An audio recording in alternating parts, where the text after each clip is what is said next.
Thank you so much for tuning in. This isn't going to be a super long reading today, but it might be fairly at least an hour. You know how I roll, guys. Why do you always stick? So in today's reading, I'm going to be channeling a divine masculine message to you, feminine. And keep in mind, in a divine masculine message, the divine masculine can be male or female. It depends on the person and how they're resonating. So if you're resonating more with a male energy, that's fine. If you're a female, straight or gay does not mean anything. Being a DM mostly just means you want to take control. You like to have a plan. You like to be logical and tactful, practical, very grounded into reality. And, you know, when it comes to matters of the heart, things have to make sense. They can't just feel good. Okay, the feel good is kind of a feminine trait. You do struggle with, I would say, making decisions based on your heart and your feelings. You also may struggle with just going with the flow with spirit and following his lead. Okay, so there's a few things that, you know, divine masculines have struggles with. Mostly they have struggles with believing in things they cannot see and trusting that those emotions and those feelings are real and good. Sometimes there's some fear attached with femininity, and mostly when masculines inherit that fear, it does stem from a childhood situation, and usually with a mother. But it doesn't always have to be a mother. It could be just a significant female role model. It could also be just multiple sisters. You've had bad experiences, or just not good ones, you know, not great ones. So there could be just inherited issues. But mostly for the masculines, I feel there's a lot of silence, bottling up emotions, holding on to fears, not ready to let go and just fly, kind of just scared to leap, okay? Like bungee jumping, right? And a lot of masculines may love bungee jumping, but they wouldn't necessarily love jumping into a relationship with someone they feel isn't grounded. They wouldn't love jumping into that. So again, yeah, male, female, that's just a masculine trait. So today I'm going to be channeling a message from the DM to the divine feminine. And whatever message that you get coming in, that you should take that. That should be for you from your DM, okay? I'm going to have to get in the moment there, but I saw a message about a hospital. Hang on. I took my 11-year-old daughter to the hospital last night for mental purposes, getting her the help she needs. Angela, oh my gosh, I am so sorry. I was supposed to do your reading, yeah, the other day, and I know we couldn't get together live. I didn't realize you were going through family issues like that. I am so sorry about that. I am prepared to do your reading today if you want to do it, Angela, live, you know. So we'll just see what happens. We're going to do the channeling first. I'm so sorry about that, Angela. My heart goes out to you. Okay. Are all the 22s over? No, they're not over, Sandy. I'm going to finish a few of them today and then tonight because Sun Val L had to work till 6 p.m. her time. And I don't want to miss people that have to work. It is a weekday, you know. So I'm going to go ahead at 7 p.m. tonight, Mountain Standard Time, and take care of the people that have to work because I want them to be there. I want them to be feeling the energy. I want to feel their energy, and I want to pick up on them, you know, with them actually here. So I'll wait. So later today I have Eva, LaShondra, Amy Murphy, KB, I think, Rosa, Vanessa, Shonda, unless Shonda is LaShondra. I don't know if that's two in the same. Then I have Jessica, Diana, Natalia, and of course then Val L. So those are all the people I have left. I'm going to do part of that today if you guys are here. Okay. If anybody else wants to jump in later tonight, you can. You guys can jump in. Just a few of you. Maybe I'll open up about 5 slots, okay? If anybody else wants to tonight, you certainly can. Looks like I'll have a lighter flow tonight. Hi, Marco Dorado, hi. Okay, so this is the DM message. Let's go ahead and chime in. Spirit, please guide and direct me with a message from the Divine Masculine to his Divine Feminine. Please connect me to his energy, to his mind, to his heart. And by his and by him, of course, it can be a female. That's just kind of how I get into the moment, channeling with Spirit. Spirit, please help me open a doorway to channel this energy from the Divine Masculine. Divine Masculine, what do you want to say to the Feminine?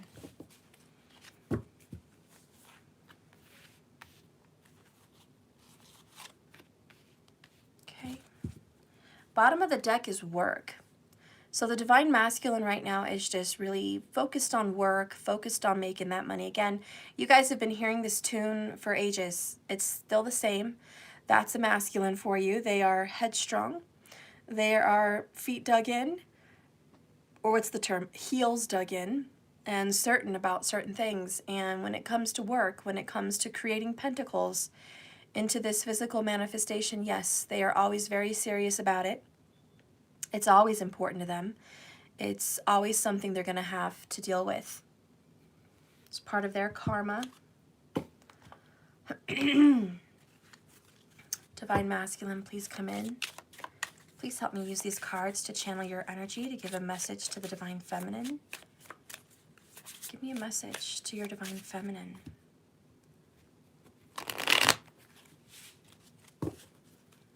Please give me a message to your Divine Feminine.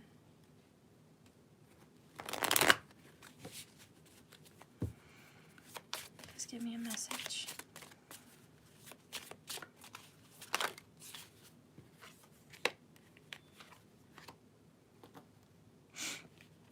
Bottom of the deck over here is the wheel. It's like the Wheel of Fortune, right? Moving forward. Also kind of talking about the Chariot. Things are moving, okay? They are moving right on along, right ahead. You may not feel like that, but they are. They feel like they want to tell you, I'm getting ahead in this world. I'm making something of myself, okay?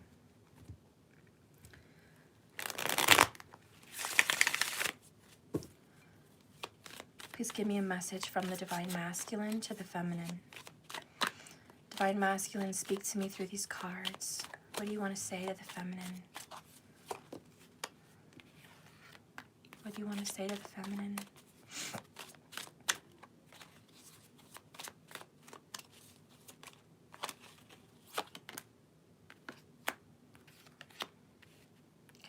Okay. Bottom of the deck for the Masculine, the grass isn't greener on the other side. Okay, so they're getting confronted with something very serious. I feel like there's a confrontation. Now the channeling is starting to come in. I'm being confronted with my shadow side. I'm being confronted with a heavy dose of reality check. I'm starting to see things. And what I'm feeling is the lens came off. Divine Masculine's like, hey, you know, Divine Feminine, I've been blind. I have been blind. I haven't seen what you've seen. It didn't make sense what you were telling me. It didn't compute. The dots didn't connect. I wasn't feeling nor seeing what you were at all. I saw something completely different. But lately, all of a sudden, this fog lifted. And all of a sudden, I can see clearly. I'm seeing very clearly our situation and what you were talking about and who this person is and who I am and who's around me. And I'm just seeing things that I haven't seen before. And it's really awakening.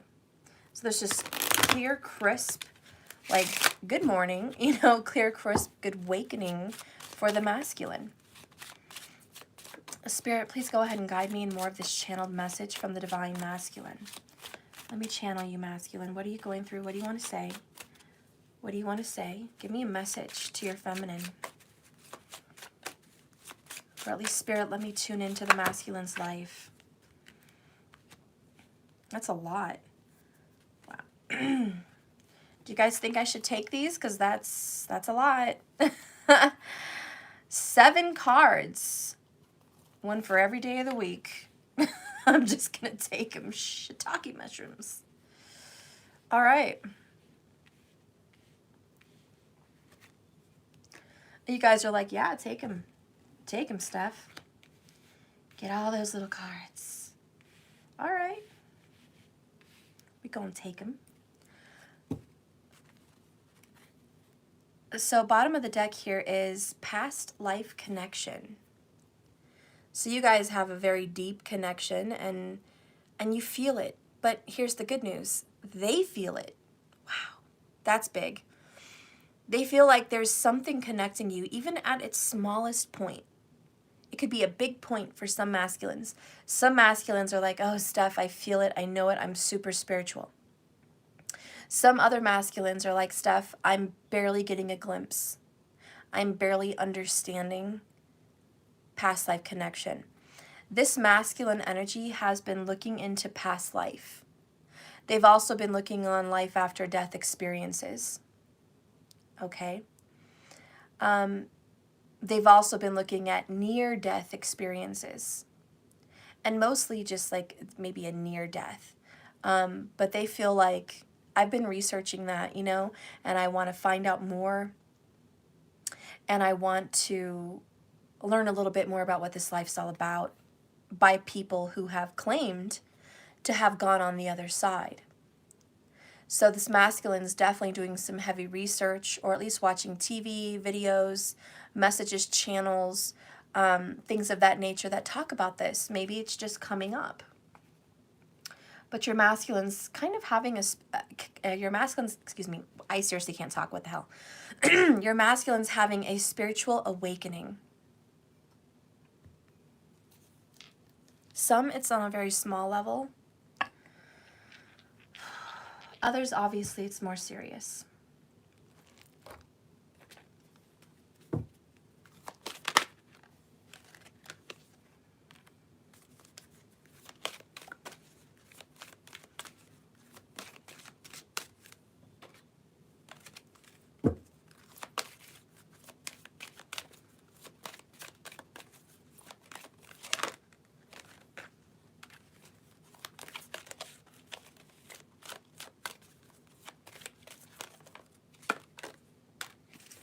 Bottom of the deck for the Mermaid Oracles is Soul Cage.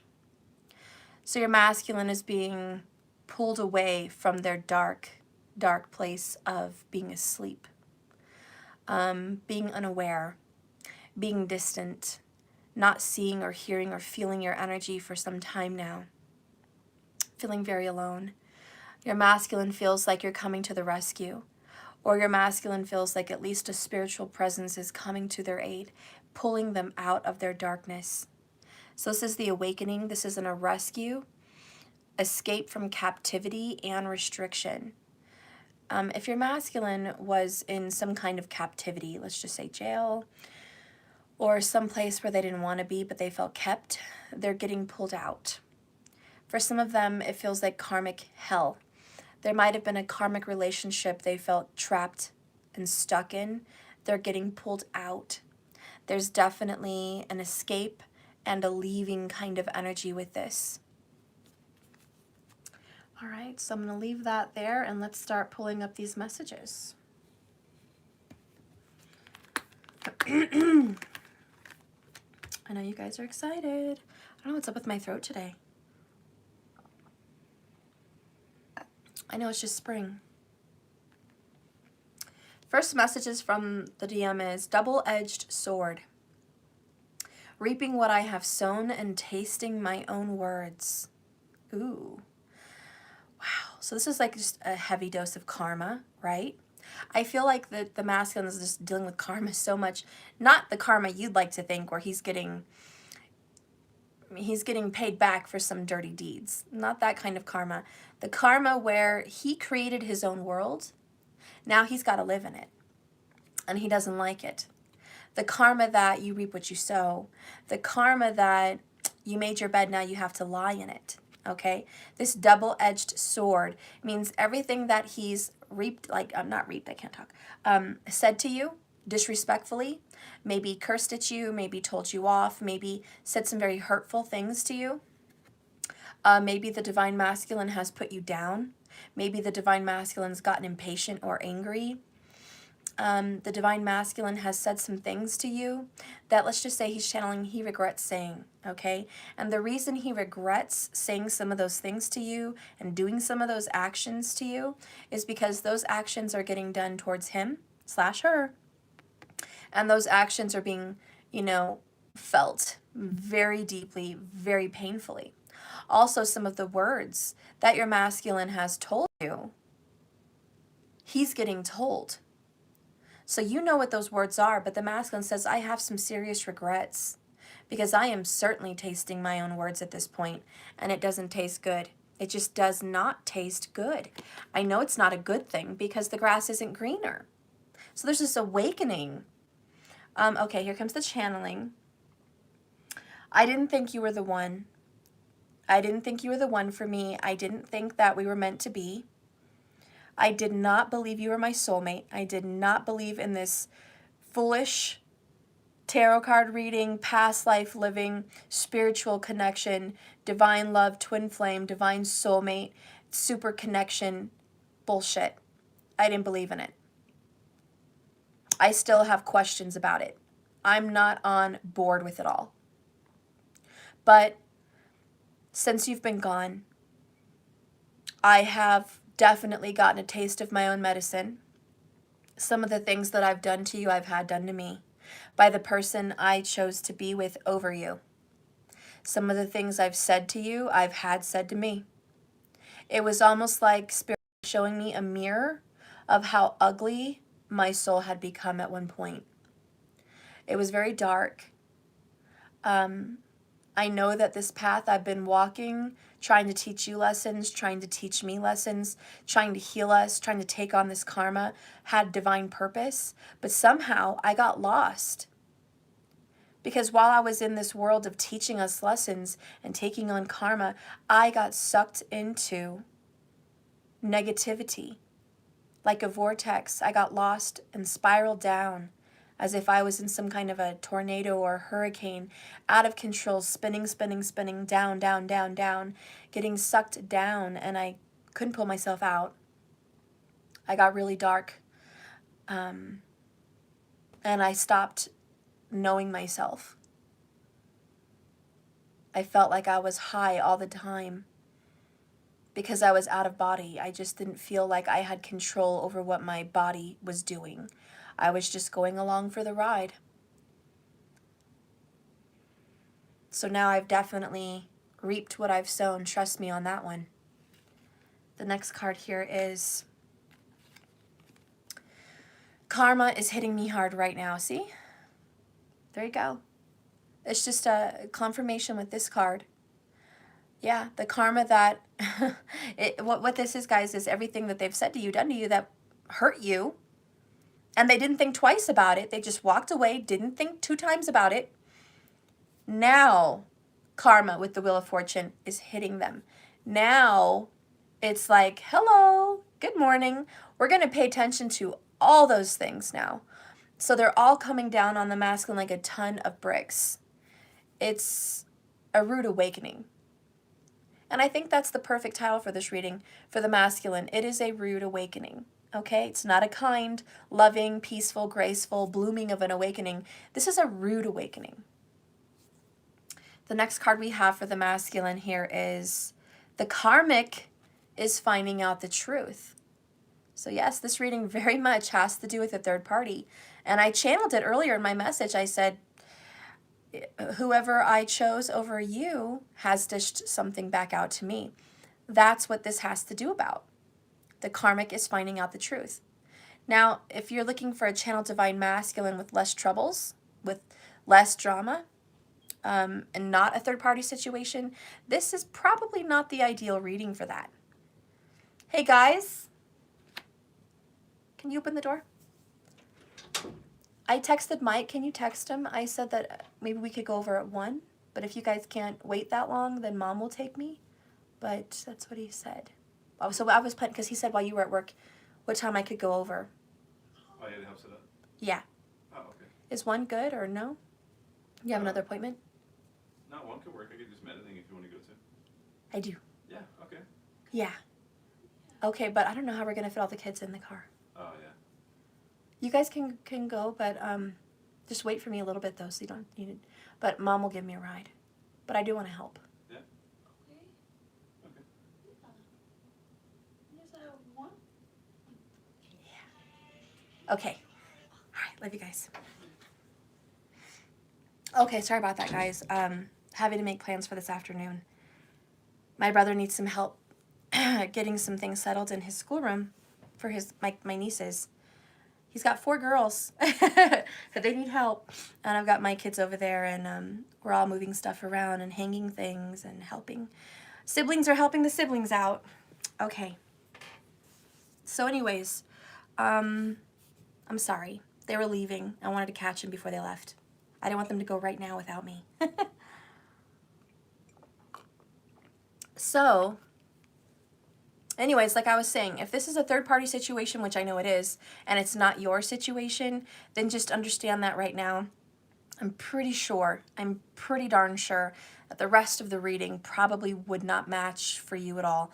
And you'd probably leave me a comment like, this is not my situation, or this is totally not our situation, or this is definitely not my reading, you know. So I just want to let you know ahead of time, I know that. You don't have to comment that. I'm aware of that.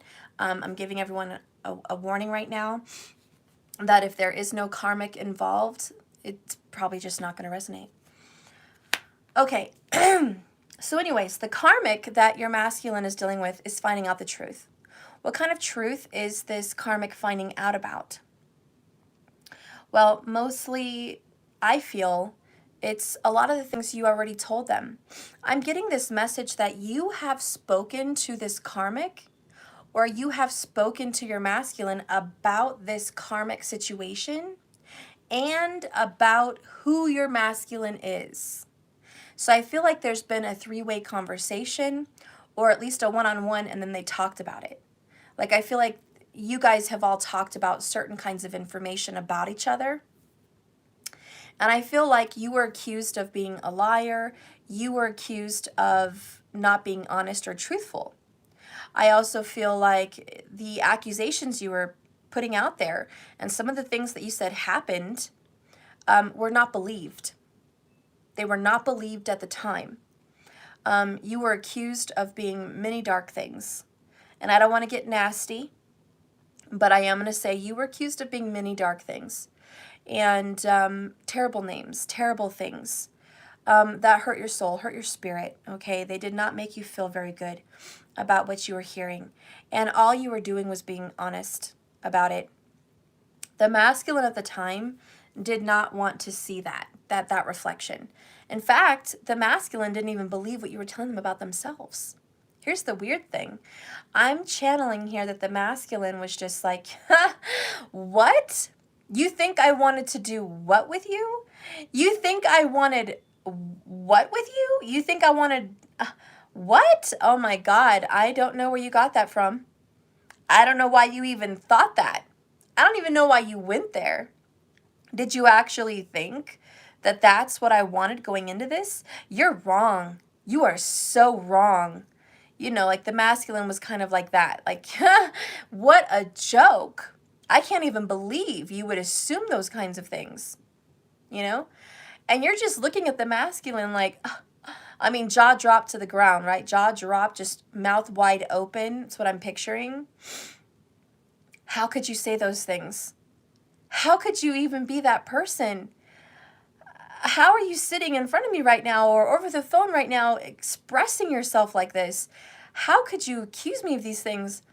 Why would you say I would say anything that was ridiculous or rude or stupid or ignorant or absolutely not obvious?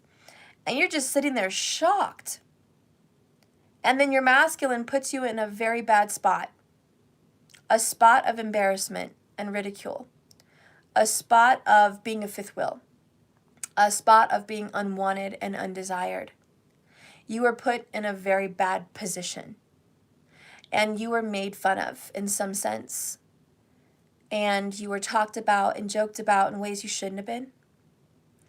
And anyways, I feel like that kind of embarrassment and ridicule or heartbreak is what the divine feminine is waking up about and making peace with and healing with.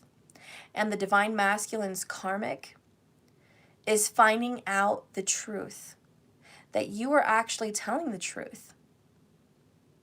Okay? Now the masculine, I feel, is still a little bit lost in disbelief and in denial. So your masculine's just like, ugh, that's not what I thought. That's not how I feel.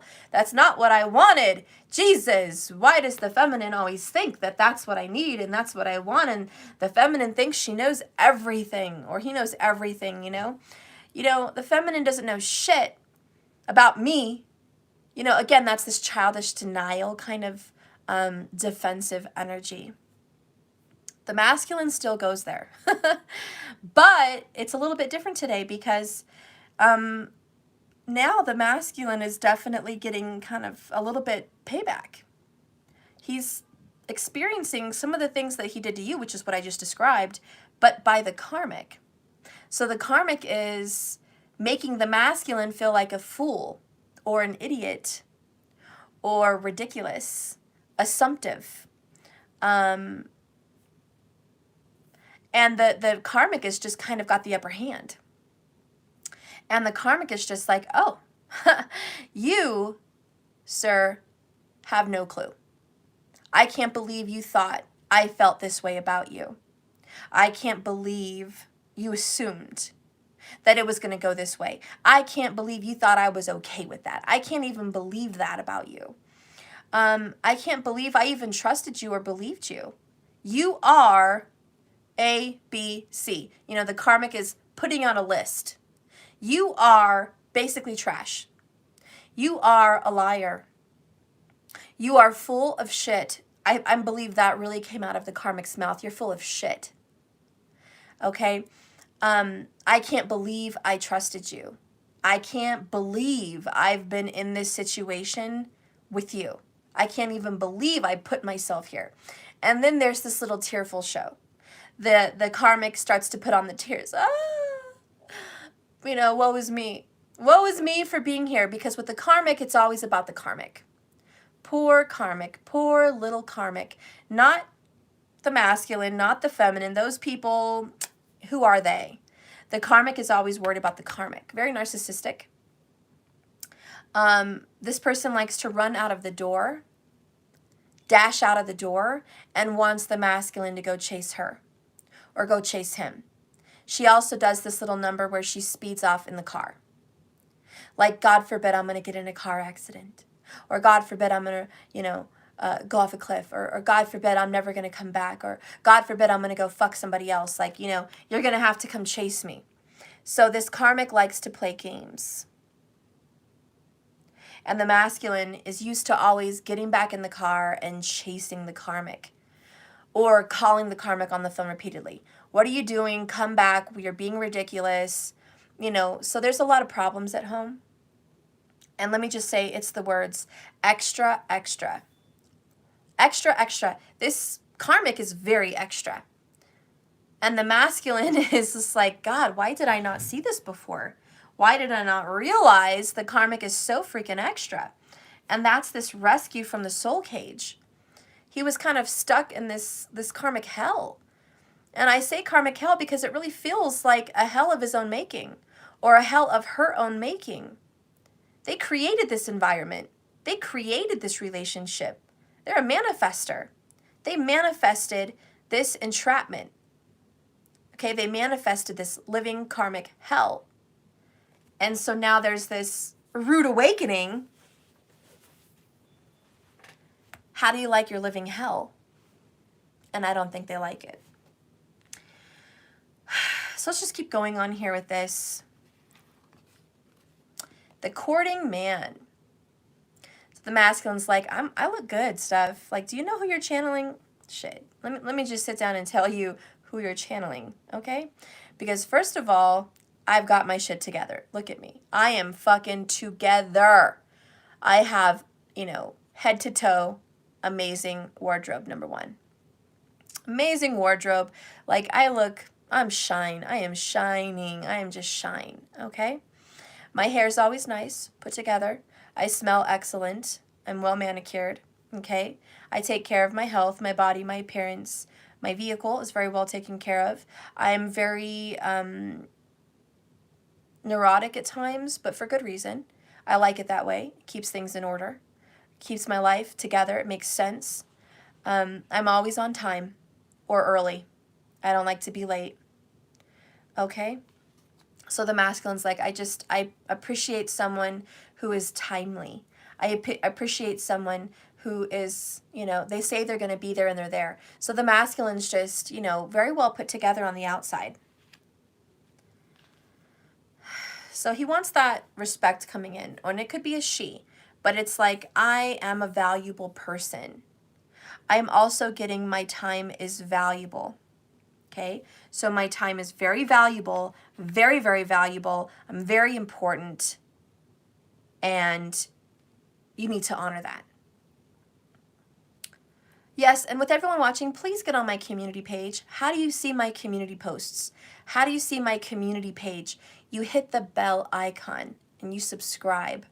If you are subscribed and you have a bell icon, the little bell, you will know when I have announcements of live readings, free readings, surprise readings, readings you can get in on by paying. Those are good things to hit the bell icon about. Some of you guys don't want to miss that. So please subscribe and hit the bell icon so you can know when I post a community post. It's like a pin on Facebook. It comes up. The newest is always first. Okay, guys, let's keep going. The next one here is family. So the masculine's like, okay, I'm a family man. I'm a family woman. Like, I am all about my family. I stay in touch with my family. I am always on top of birthdays and events. My friends, maybe his friends are his families also. Like, I'm hearing a lot of friends are like family. But family's just super important. And whoever gets in this masculine circle is his world or her world. So we have a very family-oriented being. I cherish children. I cherish friends and family. I do think there's some distortion between what family is. And I do want to speak on that. And mostly, here's what I want to speak on. I want to speak to the Libras. I want to speak to the Aquarians. I want to speak to the Geminis. I want to speak to the Leos. The Aries.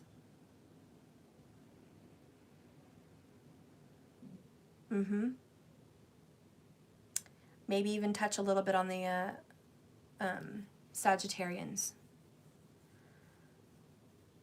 But look at all those 1-7s. Aries, Libra, 1-7. Aquarius, Leo, 1-7.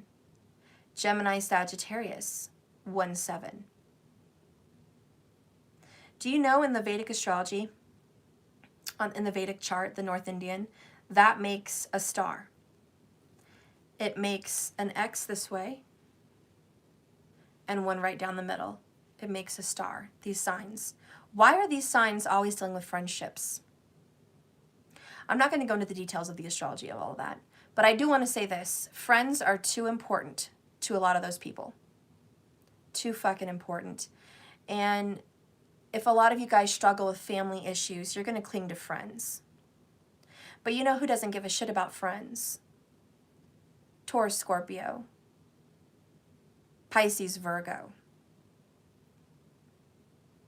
Cancer, Capricorn. Look at that. You know why a lot of them don't really give a shit about friends? Because they have more important matters. They have family. They have work. Okay?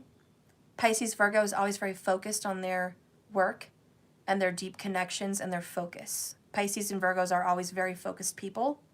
Even though Pisces tends to wander in fantasy, well, that means Pisces is very focused on fantasy, very focused on emotions and spirituality. That's still focus, just not where other people would have it. And then you have the Scorpio Taurus. Well, hello, they're very focused on work, of course, but they're also very focused on their creativity and making more of themselves, constantly transforming themselves into something better and stronger. And then Capricorn and Cancer, those are the people that are extremely focused on work and home, work and home, work and home. They like to deal with home and work, and whoever's in that inner circle, that's who's important. So the other signs that I've mentioned, you guys have a struggle with focus on your center, on your core. And what I mean by that is a lot of you guys will deposit friendships into your core, which I think is normal. I mean, Spirit created you to be like that. Created you to be diverse and friendly and have multi-groups, multi-people in your life. So that's good. You know, you're doing what you're supposed to do. But when it comes into readings like this, sometimes you put friends before family. And sometimes you put your friends as family, which you might be forced to, which means you have family issues. You see what I'm saying? Friends wouldn't be before family if you didn't have family issues. Friends wouldn't become your family if you didn't have family issues. So I'm going to go ahead and dive in to say here with this masculine energy, you have family issues. And please don't keep running and being in denial about that. Because the first thing to fix a problem is to say, I have one. I have one. And now you can fix it. But running away and being in denial and pretending like you don't have family issues is not what the doctor ordered. Okay. So anyways, I definitely am channeling some family issues here for the masculine. We have courting man and family. How can you constantly be courting when you have a wife and children, Mr. Courting Man? Or vice versa, a husband and children. You know, or even if it's not an actual spouse, but how could you be courting when you have a lover that you share children with? Let's get down to the nitty-gritty. Like, what is happening? Was there a divorce? Did you get shunned from a wife or a husband? Did you get pushed around, abused? What was this reason that you had to step outside of a family circle and look for something else? And I'm not saying you don't have an excuse. If you're abused, mistreated, or you got married and you didn't want to, or you're married to someone you're not in love with and you just married for some ulterior motive like money or fame or fortunes, you know, those are fake reasons to get married. And I understand that if you get married with someone for those reasons and you have children with them, yeah, I can see why you're stepping out. A lot of masculines get married early and young, you know, 20s, very early 20s or younger, because they got their person pregnant. And all they were trying to do was drink, have a good time, or just live young, wild, and free. They were really into someone sexually and did not know themselves soul-wise, didn't know themselves as a human person that wasn't here on this earth for physical satisfaction, but they were here for a soul purpose. You know, those people that, you know, are younger and have not realized what they're really here for, yeah, they tend to get someone pregnant, or if they're a female, they tend to get pregnant. They tend to get pregnant by someone who is good looking, who's charming, who portrays this, you know, masculine hunk kind of energy, and they kind of just want to be with that energy forever. It's not necessarily love as much as it is just attraction. Everyone has these situations pop up. But the difference here with this masculine situation is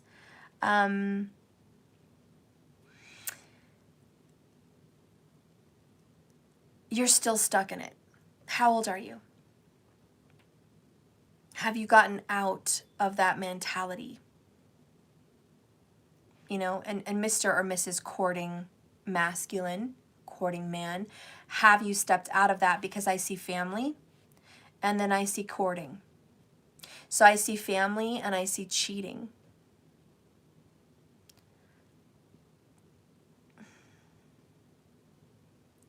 Now, courting is a lot different than just looking at porn sites, which are completely nasty. I don't recommend that. You know, looking on Tinder, plentyoffish.com, or Facebook. Yeah, those are big forms of cheating. They are. And our generation needs to stop being psycho and narcissistic and stop doing that shit to our spouses, to our lovers. We need to start being more respectful of that person spiritually when they're not around. So our culture has really been degraded. And it's hard to be spiritual in a culture like that. It's very hard. But we have to strive to be better than the rest. Okay? We have to strive to do that. But for the masculine energy here, this isn't even about that childish stuff. It's about disrespect by courting an actual human being. Sending them flowers, showing up at their door, arranging a visit, going out on a date, having dinner, sending poetry, letters, whatever. That's courting. Courting is also letting another feminine person out there believe they're trying to create a home and a family, which is what they already have. And whether this happened in the past or it's happening now, the masculine is paying for that karma. Karma is hitting them right now. Because what they've done, their person is doing to them. So if they courted other people while in a marriage or family union relationship, the person they're in connection with is now courting or being courted by somebody else. So there's a little tea for you. There's a little truth there for you. They're experiencing it. Why? Because what goes around comes around. Why? Because like attracts like. And when you are that vibration bounces right back to you in a mutual, mirroring, hey, I'm just like ya vibration. Kind of like you are what you eat. But this one is you are experiencing what you give out. It will come back. So this double-edged sword is a boomerang. And that's kind of what's happening here at the masculine. And like I said, keep in mind, with being a masculine, you could be a female or a male. So there could be some females out there that are the masculine. They are the masculine, and they're experiencing this situation. Okay. Anyways, I just want to say that whatever's going on in this masculine reading, we have someone that generally has a family and goes out with other people, other women or other men. This person goes out of their way to court them. So there's communication and there's connection with others while in a family unit. This again stems from some kind of a childhood family, broken family situation. You don't understand how important family dynamic is till you're messed up. And a lot of people in our culture are going to be awakened on what a family is supposed to look like. And why is that so important? Everyone is really hung up on free will and being who you are, expressing who you are, just being wild and free with no borders, no limits, no limitations, no boundaries. Really, the law of the universe is full of boundaries and limitations, respect, and we should respect those things because we don't want to cause harm. So the whole universe has boundaries and limitations to not cause harm. When people go past those boundaries, harm is caused. And it messes up a dynamic, and it ends up being a spider web that grows and grows and grows and grows wider and wider. It's just a huge web of problems.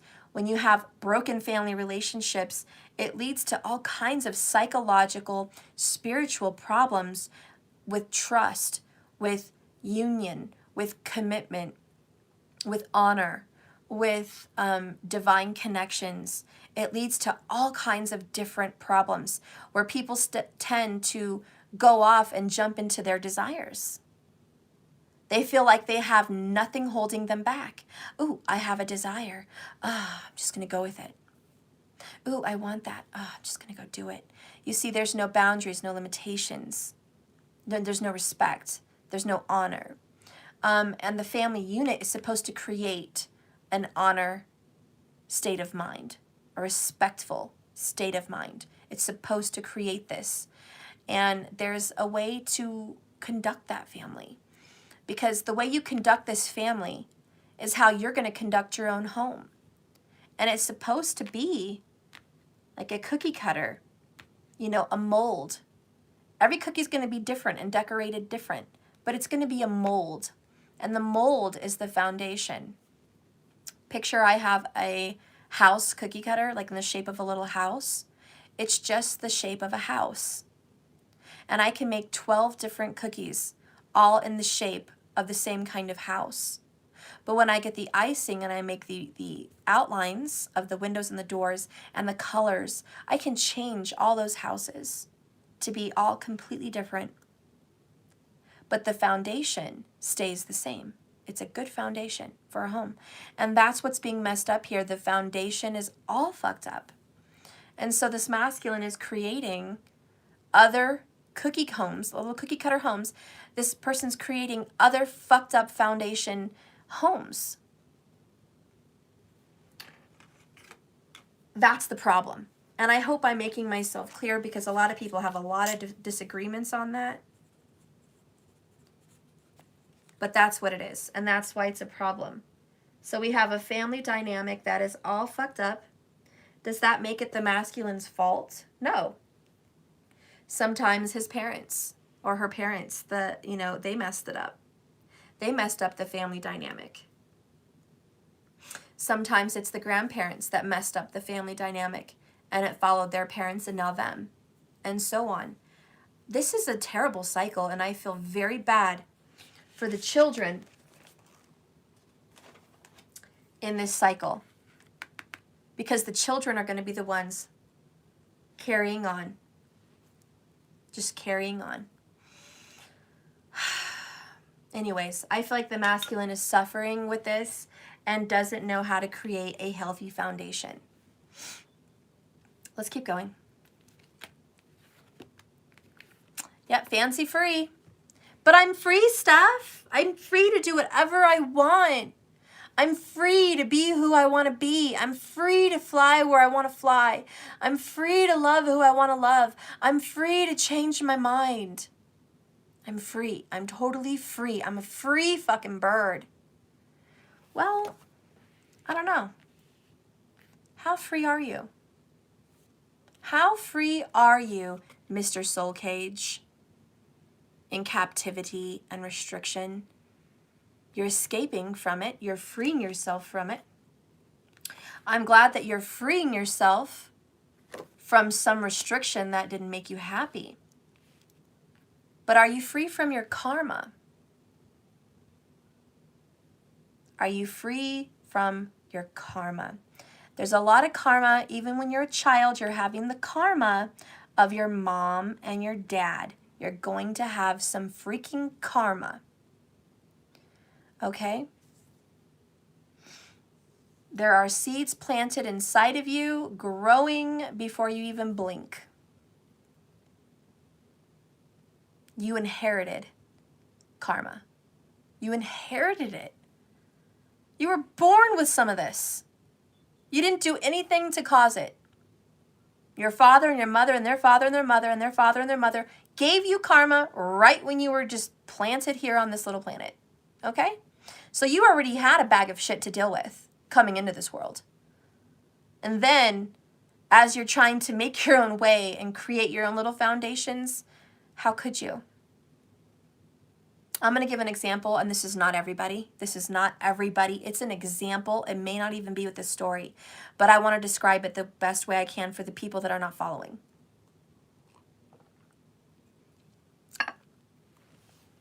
There's a man that was born here in a family that was based on love and attraction. They were madly in love. They met during the summer, and it was a summer romance. And the other person was a teenager, very young in love. And the other person had some experience, mid-20s. Well, they ended up dating for a few months, and the girl became pregnant. Let's just say at 16, 17. She was told that he was madly in love with her. She fell madly in love with him. She grew up from a broken home. She grew up from a home that was separated. She was adopted. She was a foster child. She was abused. She had dealt with attempted rapes, physical abuse, mental abuse. She'd been in the system. So when she met this gorgeous person who was good looking and charming and in love with her, she couldn't help but want to just fall in love and leap and start her own family. A family that she never remembered having. She was adopted as a baby. She never even remembered having a family. The man that she fell in love with came from a family of broken parents. Parents that his father was always drinking and cheating. Parents that his father had many other children outside his marriage, but stayed married out of tradition, because this was the 30s, the 40s, the 50s. It was a different time. So this person stayed married, but always had affairs and very abusive. Then one day, as he had 12 children with his wife, he left home to be with a younger woman in a different country. Never came back. So see, the man suffered. His family dynamic was broken. The woman suffered. Her family dynamic was broken. Then they fell in love. Yes? When you woke up at night, I get two showers up. I want you to stay sleeping with me every night and stop working in the morning. Come here. Stress me out. Stressing you out. Mm-hmm. I love you. No, And your cheeks. get out of here. I'm not getting out of here. I'm working. You're stressing me out while you're working. Oh, I'm sure. Look, I have you a cute little bunny book. Look, get that. Okay, I have to work. You can't. Can't be in here. No. Come on. I'm working. You're interrupting right now. It's very important. I'm playing with Danny. Okay. Well, we're going to go see cousins in a couple hours. So I need you to go sit down and be cute. Go see Sumo. I love you. I'm alone though. Without Danny in the world. Go see your lizard. Why? Because you guys can play Mario together. Go on. How can I play Mario? You just sit down with him and play Mario. It's not two player. I know. It's one. He gets to sit with you. Check on him. See how he's doing, okay? But he's still on the top of the... Okay. I'm gonna go. Sorry about that. I'm stressing him out, he says. Okay. So anyways, this family dynamic's all messed up. Example, right? They're going to come together and make this family, right? What the young teenage girl doesn't realize is that the man she's fallen in love with, in my example, already has a woman with a child or children at home. So he's out there courting her, taking her on dates, making love to her, telling her he loves her, making her feel like she's the most special human being in the world. He's older, wiser, more mature, but he still has a lot of problems. We talked about how fucked up his family was. So he's already created a family dynamic. He already has a wife and children at home, or at least a woman and children at home. Okay? Already. And now he's created another one. Cookie cutter. Like a stamp. Doot, doot, doot. Stamping all these issues. And so now he's created another family. Now this doesn't always have to be blood. Some people are dating someone, courting someone that already has a family, and then they create a family with you by being with you, around your children, you know, adapting to them like his own or her own. Sometimes you bring that person into the fold, and it's like you've created another family because they know your mom, they know your dad, they know your kids, they go on trips with you, family outings, you know, they cuddle up on the couch with you and your kids. Like sometimes it's not necessarily blood that ties you, but it's the family dynamic. Okay? So anyways, back with the example. Now what's the teenage girl to do? What is she to do? She's pregnant. She's in love. The man tells her, it's not polygamy, because that would mean polygamy is where two women want to be married to one man. That's polygamy. Or maybe multiple women want to be married to one man. That's not what I'm talking about. That's polygamy, marriage and multi-families. This is a disrespect. This is a mess, a disaster. This is a lack of responsibility. This is not polygamy, because polygamy, at least they marry the person, buy them a house, and have a schedule with them and honor both their wives, which I think is sick and stupid and crazy, but whatever. This is, what the fuck am I going to do now? And this kind of a person is going to ask themselves, what am I going to do? Am I going to leave this other family that's sitting at home waiting while I'm busy courting this other person? And am I going to go start a new family with the new person? What about the kids at home right now? Well, their family's going to get all fucked up. Then there's the clock, divine timing. Yep. Now that family's all fucked up. Okay? Now you got two. Maybe three. Maybe they've done this multiple times. Okay? But let me tell you, he's confused as fuck and doesn't know what to do. At this point, he's running around like, what did I do? I was being free as a bird, no restrictions. I was just living my life. I had a family at home. I was out there having sex with somebody else, falling in love. It was real. I was just fulfilling my desires. I was making my body feel so good. I was fulfilling my mind, my soul. I felt like I had it all. And now it's going to come crashing down. Now I have to make a decision. But what if I just lie to this family for a while? What if I just lie and pretend? What if I just tell them that that's not happening? What if I put this other woman on hold? Help her get an apartment or a house, give her some money, show up, a couple times a week. Yeah, I'm going to have some fights when I come back home, but at least I get to kind of have the best of two worlds for a little while until I can make sense of what I'm going to do with my life and the situation. But then it's too late. It all comes crashing down. I mean, that's when the karmic finds out the truth. That's when family number one finds out you're a lying fool. You lied to me. You didn't really love me. You're not really here. You're not really committed. Who are you? I thought I knew you.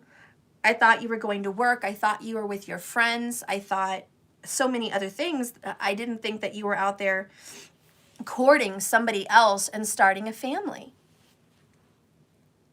So let's just hurry up with the story, right? Long story short, this family gets ruined. He goes to this other woman with the new child, makes that work for, let's just say, a couple years. Then she has another child.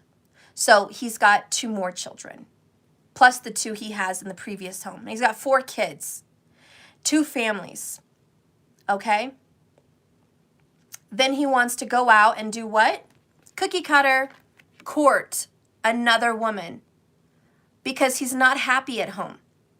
Because the woman at home, just like the other woman at home, want one thing from him: respect, loyalty, work, come home, be part of this family dynamic, be loyal. Life's not about you, it's about the family. But this person has a fucked up cookie cutter dynamic because all he knows is his father didn't honor that. He had 12 kids and another marriage and many, many more. And his father probably did the same thing. So this goes back generations. Generations. So he doesn't know shit. And as much as he is charming and courting, okay, it doesn't matter. It doesn't matter how good he looks. It doesn't matter how good he speaks. Doesn't matter how on time he is. Doesn't matter how much money he makes. He still is fucked up from his family dynamic. But this person goes around really attracting. I mean, these women coming in like flies. Okay, flies to shit. They come flocking around the courting man.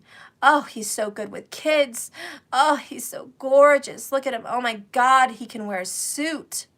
Oh, Lord, look at, oh my gosh. Oh my God, when he makes love, it just puts you in another world. You know, so women are just flocking. He feels like he's just the shit, right? Absolutely. But he's not. He knows he's all fucked up. But on the outside, he's portraying a whole different story. So anyways, as people come flocking to him thinking he's such the family man, he's actually just the courting man.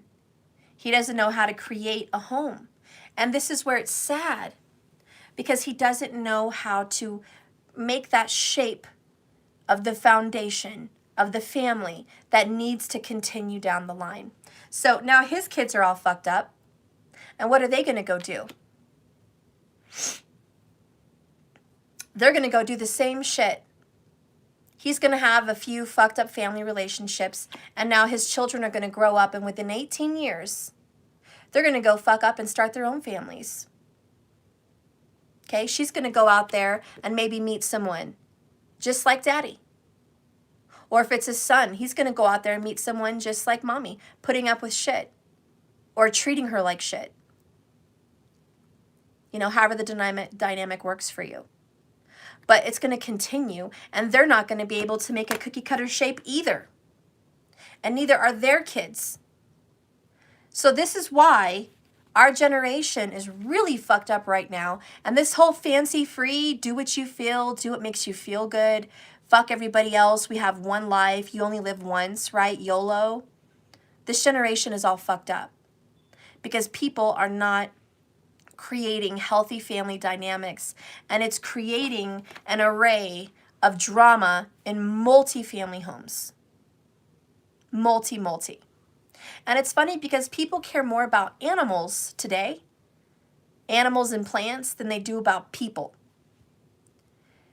People want to bash the family dynamic, but all the while they don't want to get breeders. They don't want to deal with breeders. That's abusive. They're creating dogs in bad conditions. They don't want to deal with artificial inseminations with animals. That's just so mean. It's cruel. You know, they don't like that. You know, our culture's like, save the animals. But what about save the people? No one is focusing on family dynamics, what's important for children. They could give a shit what family home their children is in. Oh, they live in a fucked up family with 2 this and 2 that, and, you know, one mom, 1 dad. Oh, you know, it's normal. That's life. We get over it. We move on. We're stronger for it. Are we really stronger for it? Are we stronger for it? Or are we broken for it? I don't know. My spirit is saying we're broken. We're broken for it. We have to focus on creating good old-fashioned healthy family dynamics. And that gets back to the basics of the divine masculine and the divine feminine. A healthy family dynamic. Okay? And that's what's been broken here. And so anyways, this masculine that I'm dealing with, it's just broken. And anyways, let's keep going. Doing what you feel and doing what you want is not the answer. Okay. The next card here for the masculine reading is the Axe Breakthrough. And this is that rude awakening. Because the divine masculine is saying, how do I fix these problems? How do I heal my family's karma? How do I heal my karma? Well, the first is to acknowledge you actually have it. Acknowledge you have some drama that you need to work on. Acknowledge that it needs to be cut the F out.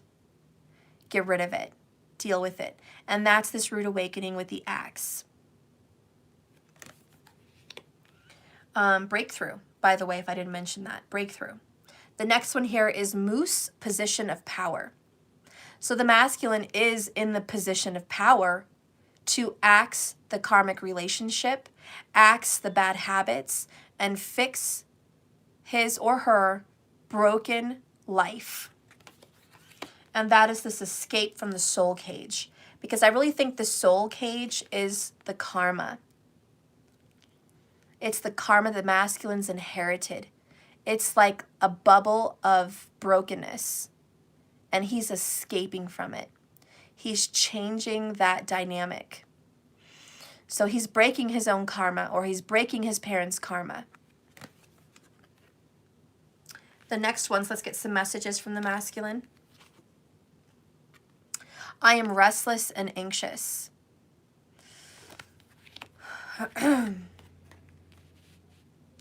I want to make things right. See? That's that axe, that breakthrough. I'm scared too many changes too fast. Like I said earlier, it's all coming down like a ton of bricks.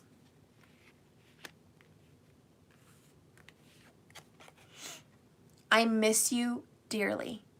Aww. Trust in me.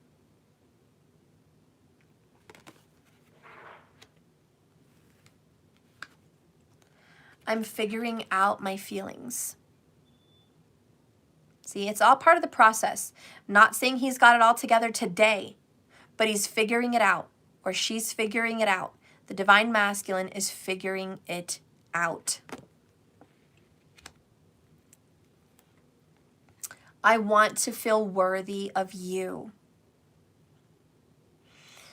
Because he does feel so broken, or she does. And it makes them feel dirty. It makes them feel grimy. It makes them feel less than.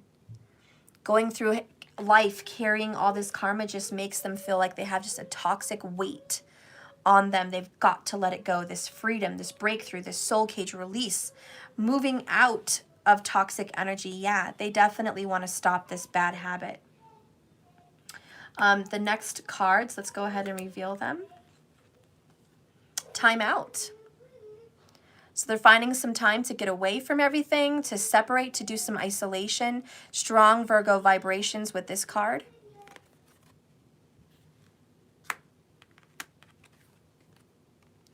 Sisterhood, friendship, allies, compatible souls, loyalty, joy, and delight. We talked about the friendship drama. I know there's friendship drama with this masculine. I want to go ahead and channel and say this masculine has friends they shouldn't have and puts friends in positions of power and in positions of family. Again, because they're broken. My little dragon was staying on my couch in my room with me. That's nice. And he keeps going under my butt. Oh, well, don't do and that. He almost got squished, so I had to get him out of there. Okay, good. And at least he's still alive. And I still put him on there. So at least he's still alive. Saying on my hand, and he was doing good and holding on to my thumb again. That's nice. And I put him back in his cage. Okay. And hold him again and put him back in his cage. He was a good little wizard. You're good. So I came to tell you that I want a Super Smash Bros. Me. Can you tell him, please? I will when I'm done with all of this. No, can you give this to your lizard? Here, give him a present. Put it in his little cage. That's to you guys. It says dream. For what? So you can have good dreams. For the wizard? But wash it in water so it gets cleared off. Why? So it could be clean. Okay. Okay. All right. Sorry, guys. All right. So, yeah, I told you friendship issues were a problem here. And again, it's coming in. Friends kind of come in here and make the whole situation worse. It's like not only does this masculine have family problems, family dynamic issues. It may not be exactly the story that I mentioned, but somewhere along the lines of it.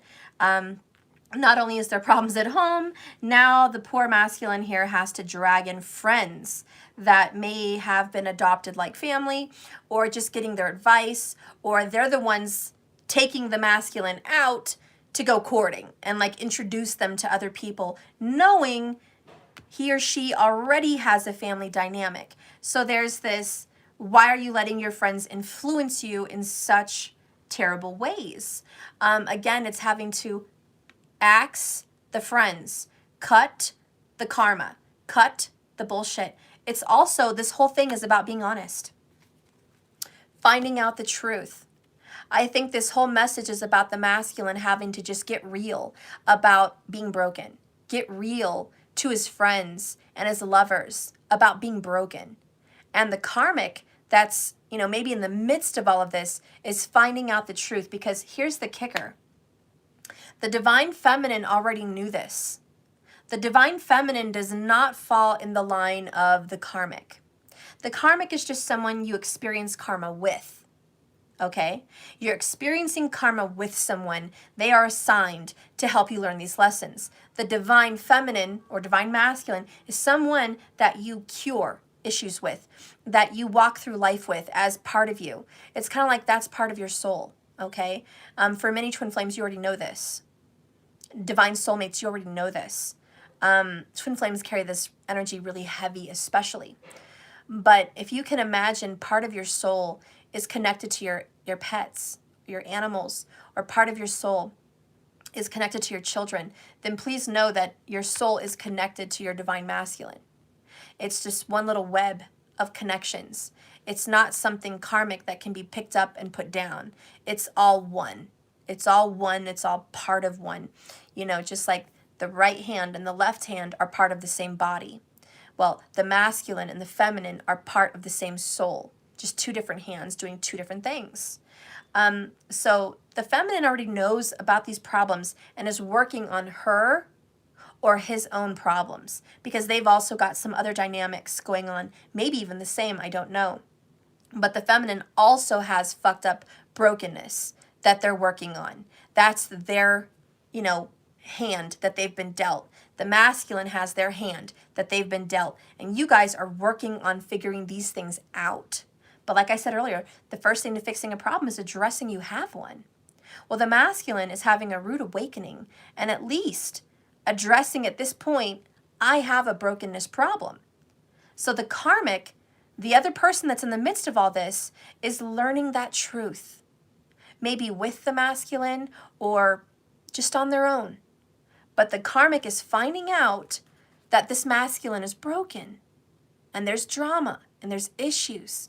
And I feel like the feminine has discussed with the masculine and the feminine some of those issues.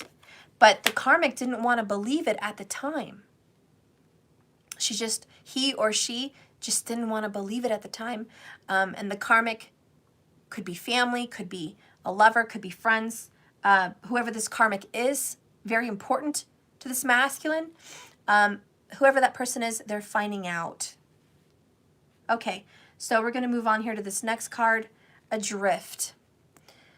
Letting go, allowing a higher force to take charge for a time. So the masculine's just loosening up and letting go. This is pretty much the same as this. This is escape and rescue, letting go, time out. It says solitude, time alone, contemplation, and awareness. And then we have the axe, the breakthrough. And then we have, I want to make things right. I'm restless and anxious. I am scared with the wheel of fortune moving forward that there's too many things moving too fast, but I miss you dearly. Trust in me that I want to be with you, and I'm figuring out my feelings, and when I figure these feelings out, I'm going to be there for you because I want to be worthy of you. Okay. Let's go ahead and see what movements the masculine is going to be making for you. Ten of Pentacles, Earth sign energy, legacy. So the masculine is definitely, this is the family dynamic, the DNA and the history of the masculine.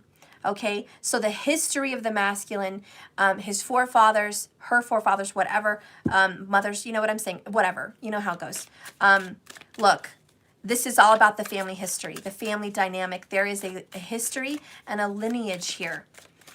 Okay, that's being changed. Didn't I say, wow, karmic, karmic? Yeah, there's a karmic involved, just confirmation. Okay, confirmation, karmic card. Okay, that there is history and lineage and connection with the karmic. There is family ties, family connections with the karmic.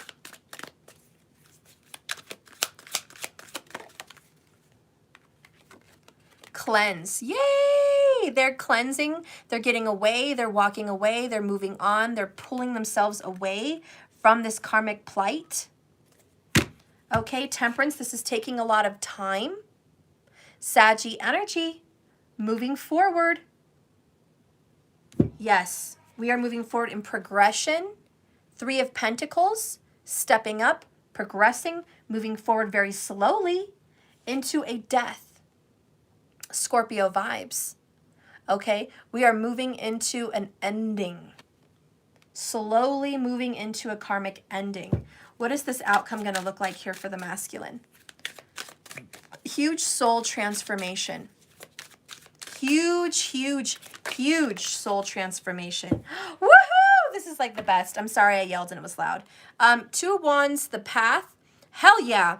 Masculine is getting on the path, on the right track. Literally on the right track in this card, getting on the right track, making a decision to get the hell on with life. We've got to make a decision and actually start taking action on it, not just thinking about it, talking about it, but being about it, being about this transition.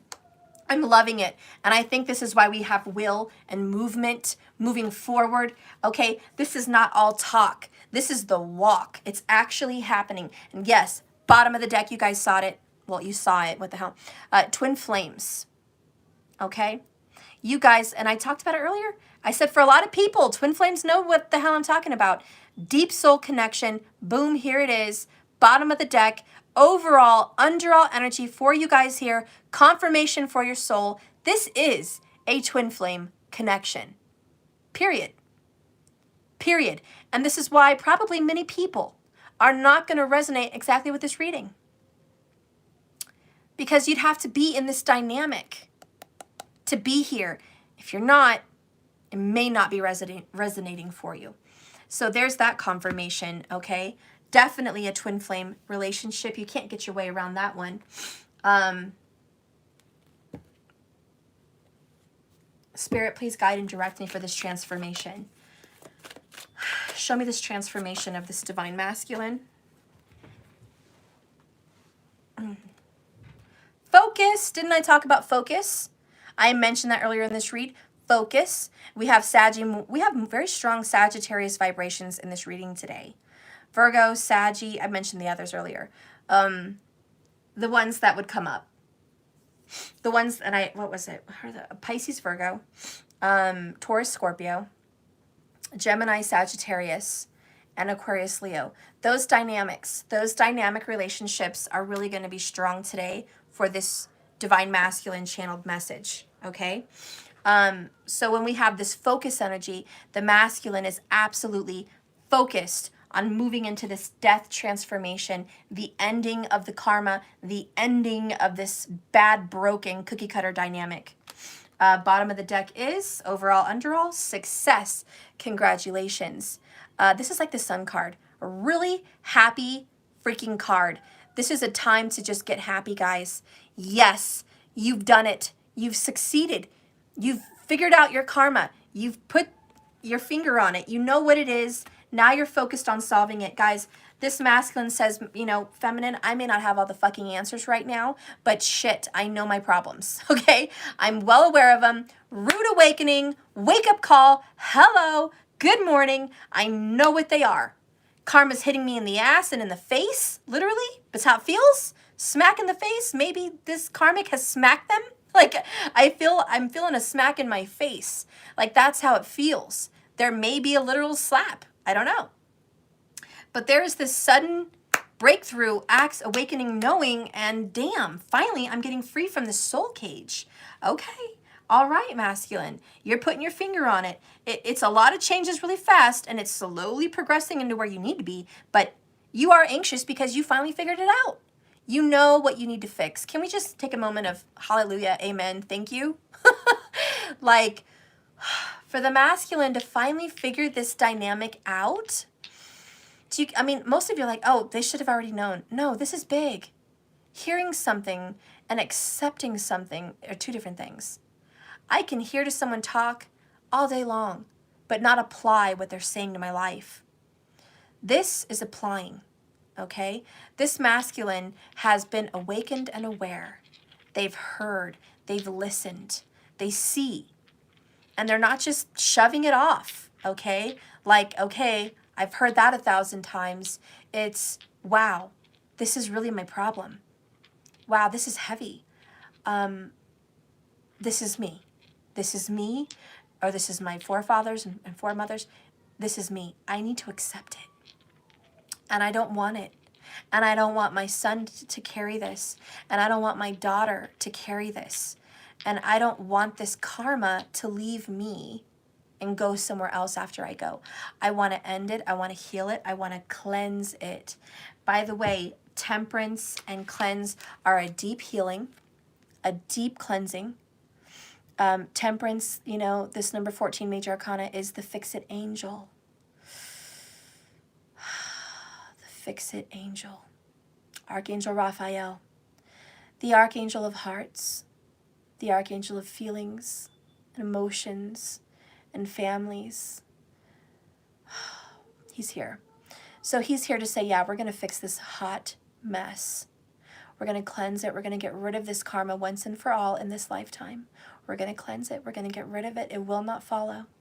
And I can assure you that in this reading, there is going to be an ending of this very toxic karma. It's not going to continue. And I saw a card that popped up. Look at that. When I was lifting this card underneath it. Conclusion, the end. Contracts. These are both contracts. Karmic contracts are getting solved. They are getting solved, guys. And the masculine is very, very focused on fixing these problems. I'm going to channel real quick before I read these cards. Feminine, I apologize for hurting you. I apologize for putting you through a lot of these pains that I have. You're not the only one. I don't want to make you feel like you're just like everybody else, because you're not. But you're still not the only one that has suffered because of this. I am carrying a very heavy karma. It's heavy on my heart. It's heavy on my mind. It's not easy. I may come off to you as selfish, or I may come off to you as an asshole, but really I'm just carrying this very heavy burden and weight, and it's not who I want to be. It's not who my heart desires to be. It's not who I seek out to be. I need you to give me a little break here and understand this is a pattern. This is something I fall into because I'm not cautious, because I'm not awake, because I'm not aware and I'm in denial, because of those stupid childish things. That is why I'm having these issues. I'm aware now. I'm waking up. I'm maturing. I'm mature enough to know these are my problems. I'm mature enough to know that I do want to fix them. But I'm telling you, and I know you're tired of hearing these things, but it's the truth, there are too many changes in my life, and it feels too fast. You have to understand I work on a very earthly dynamic, logic, reality, sense, practicality. So when emotions are flooding me and life changes are just happening one after the other simultaneously, it's a very big wave and it feels like a tower. And it is a lot. It's emotions plus reality. It's double for me, and I'm really trying hard to get a grip of this. What may be easy for you is not easy for me. So you have to see the other side of this dynamic. I am getting my karma. I am seeing things. I am waking up, and I am progressing. But you're going to have to give me some time here with the Temperance card. Give me some patience. The angels are working with me. I'm awakening. It's a rude awakening. Death is not easy. It's hard. I'm going to be going through some grief. I'm going to have to let go of things. I'm going to have to cry. I'm going to have to heal. I'm going to be emotionally destroyed. And most likely, I'm going to be physically destroyed. With my finances and my environment, that's going to be destroyed. That's a lot to take in. At the same time, I know that I can't keep doing what I'm doing. I can't keep creating this cookie cutter of arrangements. I've got to stop. So I know that there's nowhere else to go for me but forward. And that's really hard to do. But I'm going to do it. I love you. I miss you dearly. I need you to trust that I'm figuring this shit out. I'm figuring out my feelings for you. I went to a place where I felt detached from you, and I felt like I wasn't close to you anymore. And I felt like I didn't even want to address our feelings. I didn't even want to go there anymore. I did put our emotions down and aside. And I put them somewhere, and I put them under lock and key, all bottled up. And I haven't dealt with them. And I have been ignoring them. And you have been pushed aside. Absolutely. And I've been dealing with my reality more than anything. That is what's being put in front of me right now. I'm opening up that bottle. If you can imagine hearing the sound of a jar being unscrewed with the top, that's what I'm hearing. I'm hearing a jar being unscrewed at the top. And then the feelings come out. So this person is having that Axe awakening breakthrough.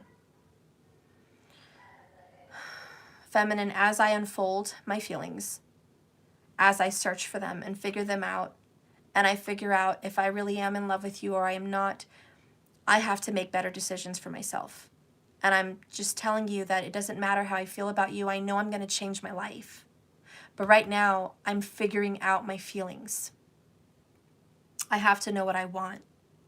But where my heart is leading me at this time, and where it's swaying, and every time I unfold a layer and another layer and another layer, because feminine, I'm working in layers here.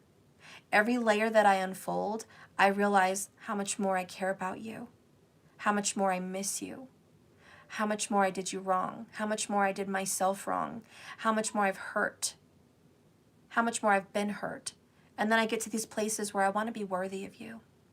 Because as I unfold layer by layer my feelings for you, what starts to be unveiled is how beautiful you are, how patient you are, how understanding you are, how forgiving you are, how loving you are. Every layer I unfold, I see more beauty, and it just really awakens me. And I'm also learning how beautiful spirit is, and how loving spirit is, and how beautiful emotions are. So I'm really just getting into this right now. And it's really awakening for me. And the more I learn about love, and the more I learn about forgiveness and kindness and goodness, the more I learn about that, the more I see how wrong I've been and how dark I've been and how ugly that's been. And that's my karma. Me actually having to see it, feel it, review it, that's so hard, and it hurts me. That's my karma. Looking at the mistakes, looking at the wasted time, looking at the words left unsaid, looking at the feelings and emotions bottled, looking at all these beautiful things. And I've let them go, and it's very hard for me, and it makes me feel upset, and it makes me angry. And I have to deal with that disappointment. And then I become full of regret and remorse and guilt and anger. And I get in this place of almost like I'm lost again. I get in this place of I give up. I can't do it. But then I'm awakened by spirit again with the Archangel Raphael that anything's possible, and anything with love is possible, and not all is lost, and not all time is gone, and that you're still there, and my purpose is still there, and I can fix this, and that makes me feel strong. So as I go through this moment of cleansing out my mind, my heart, and my life, just know that success is around the corner, and I will be with you. I do see a reconciliation with you as I am being saved from my soul cage where I felt imprisoned in a karmic trap. I'm coming out. I know we have a past life connection. And I never want to be parted from you again once I figure this out. Look at that, 2 of Cups. Destined lovers. That's who you guys are. Twin flames, destined lovers. Wow, it's beautiful. Okay, so that's my little channeling there, a message from the DM to you. Hope I did you justice. I'm going to go ahead and read these oracles. We're going to do, what is this, number 17, focus. Right now the masculine needs to focus. My child, when you draw this symbol, it is a wonderful sign that with focus, you will achieve what you want. If I give you an arrow and a bow to use, how will you shoot and hit your mark?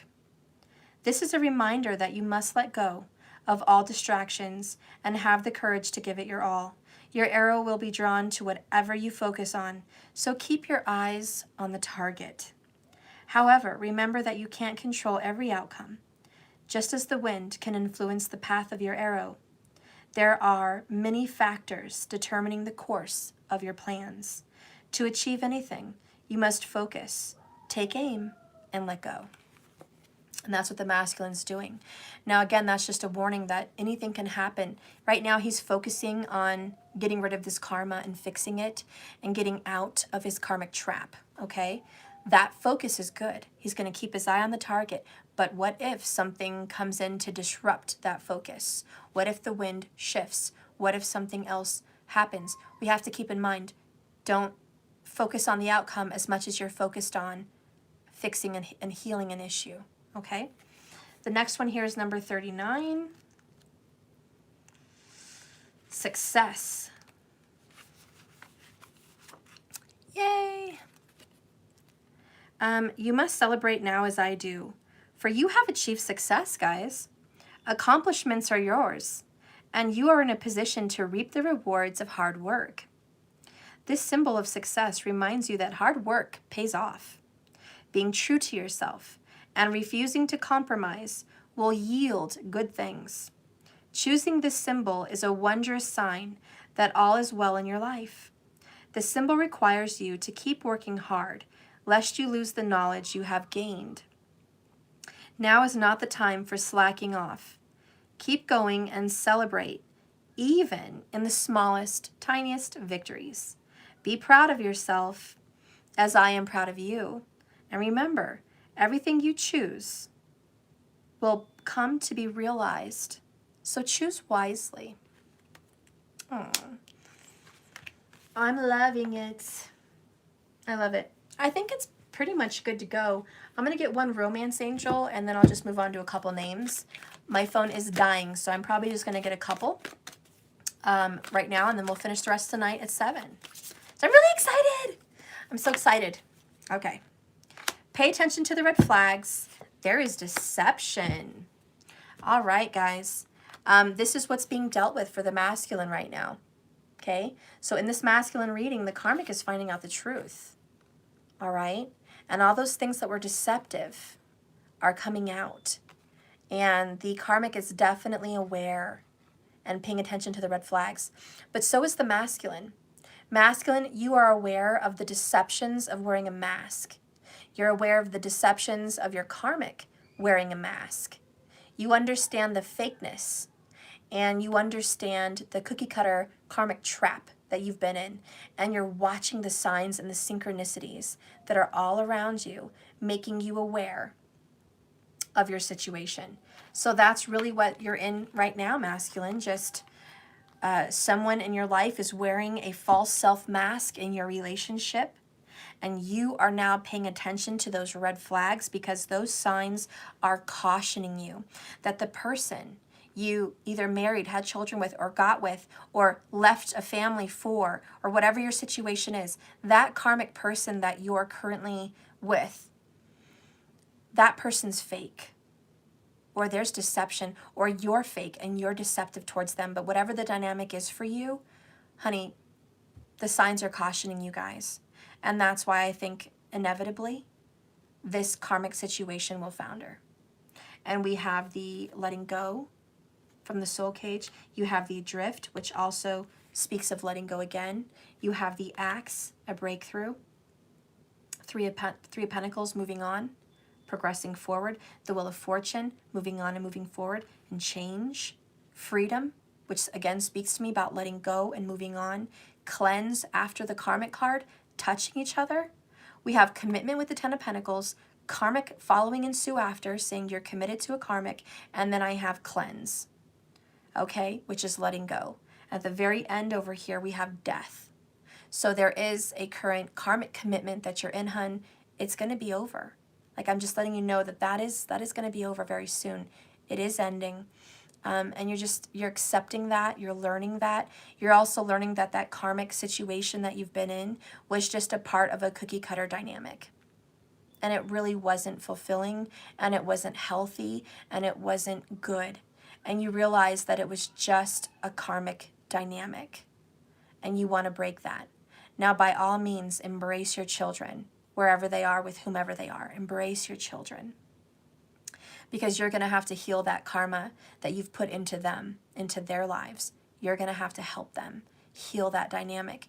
And my best advice for you is, when they're the right age, talk to them about your mistakes. Talk to them about your path and your forefathers' path, and talk to them about what's good and what's right and what's healthy. And show them from now on what healthy looks like. Show them from now on what good looks like, and what making the best out of a bad situation can look like. So that way they can go on in life and not continue that cookie cutter. And I said life, didn't I? Or knife. I don't know, one or the other. You know what I mean. I can't talk lately. I love you guys. Thank you so much for watching this reading. Thank you, Divine Masculine, for tuning in. Thank you, Divine Feminine, for tuning in to the Masculine's message to you. Please like and subscribe if you haven't already. Hit the bell icon so you're aware when I have lives and offers and all kinds of goodies. That's it. Thank you so much. I'm going to dive in now and do a couple of my 22s before my phone dies. I love you all. And remember, like I always say, this love is a journey, not a destination. So just keep swimming. All right, guys. All righty then. We are done with the reading today. Did you guys like the cards I picked for this reading? I hope you liked them. I hope you liked the cards I picked. I always worry when I do readings. I'm like, which cards did I pick? Which ones do they want? Do they like these ones? I don't know. But I try to listen to my intuition and pick the right ones. All right. You love them? Yay! Prepare for a world-rocking fun. I love it. Hi, Transformation Queen. You're here, doll. I'm going to start with you.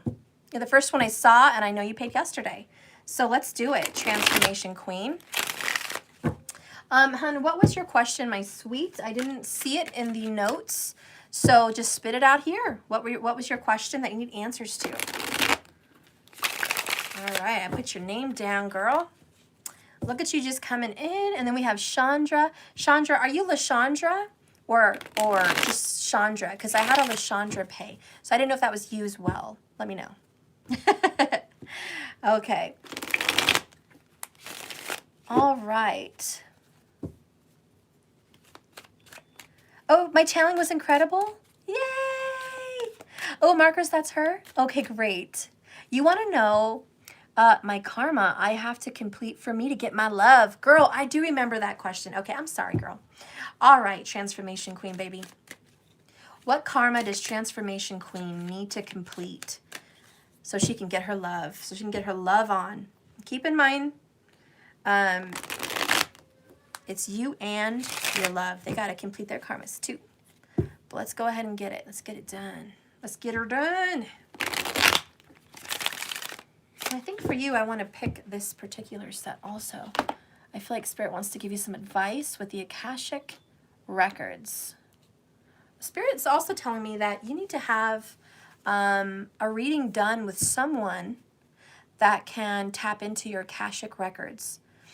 Maybe that's me. I don't know. But someone that can kind of tune in to your past life. Maybe just for peace of mind. But I'm going to try to get into your Akashic Records now.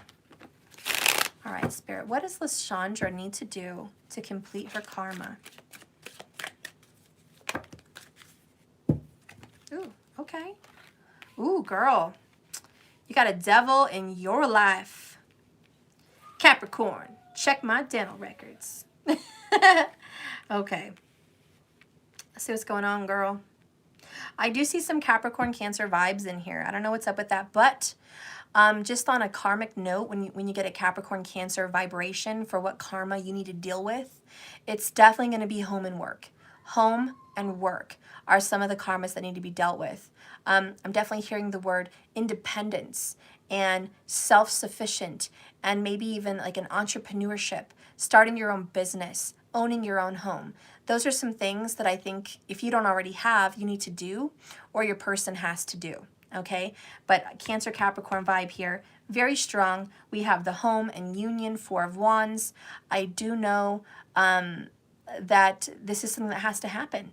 So if you don't already own your home, think about getting into owning your own home. If you don't already have your own business, think about getting into your own business. But those are some things that I think need to happen in your life. I was just doing a reading yesterday for my aunt, and it was really daunting. It was just shocking to me. It was amazing.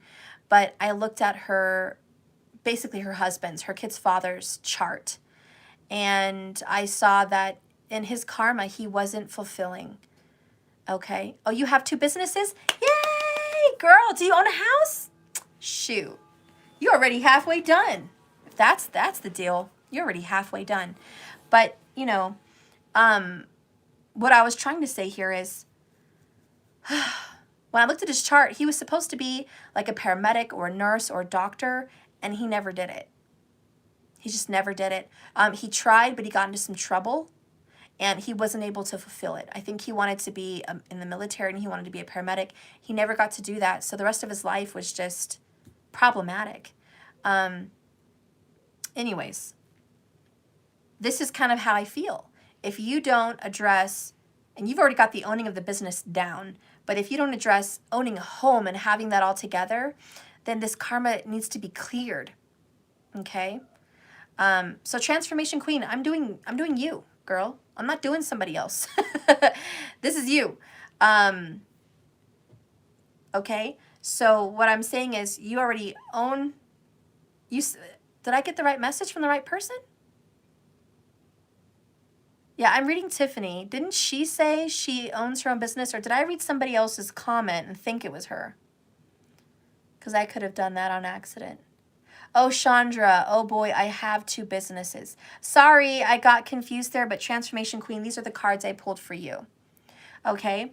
So, I'm sorry. I'm just going to focus on you here. So, Tiffany, your karma here is owning your own home and having your own businesses. Okay? This is going to be a part of your karma. If you have not already done that, then this is a goal that you need to focus on. We have the Hanged Man here. So you're waiting. What's holding you back? It looks like you might be dealing here with a Knight of Swords, which is a Libra. Okay, you're waiting on someone to like maybe better yourself or just be in communication with before you can move forward on this. Then you have 7 of Swords. There's deception, deceit, and escapism here, Tiffany. And then you have here the 10 of Swords. Okay. So this is another issue. And so you really need to push forward in this. Transformation Queen, I'm looking into starting my own business and home. Okay, well, there you go. This is going to be part of your karma. Are you waiting on an air sign, especially a Libra, to get into your life and communicate with you before this happens? I feel like there's communication that you're waiting on happening. If maybe, okay, so yes, a Libra ghosted you. Okay, there you go, Tiffany. This Libra, 10 of Swords, this is ghosting. Ghosted you, betrayed you. This emotional setback has put you back from having that business and owning your own home. And secretly, I think your business, you know what it's going to be. You already have seen it. You visualized it. It's a secret, though. You have a business that you haven't talked about, and to be honest, I think that's good. Sometimes telling family and friends about the business you see for yourself is not a good thing because they might shoot you down, put you down, or tell you it's unrealistic, or tell you some bullshit, just like everyone told me when I started this business. Don't. You don't have to tell anyone what it's going to be, but you're just going to go ahead and do you, and it's going to happen. Two of Pentacles, though, is weighing the pros and the cons and just waiting in limbo, okay, kind of on the fence. So whatever business you're trying to create, it's on the fence. And with the Capricorn, the Devil card, it's the right thing for you, and you can't let go of this dream. You can't let go of this vision. Transformation Queen, they will steal my ideas. Exactly. I don't believe in telling everyone your business. I don't believe in telling anyone about your business, like literally your business. I don't, because it can get smashed and trampled, and the vibe can get ruined. You're in the midst of manifesting, but a lot of your focus has been on this Libra here. You desire in your heart to have a happy family with this person, and you've already envisioned this family. Okay, maybe you already have a family with them, I don't know, but you've envisioned the 10 of Cups. So you've already seen it, felt it, you know it. It's like, it's literally happening just in a different realm, okay? In a different dimension. This visualization, this manifestation is already existing, but it hasn't happened in this dimension. So your focus on that is very hard for you to detach.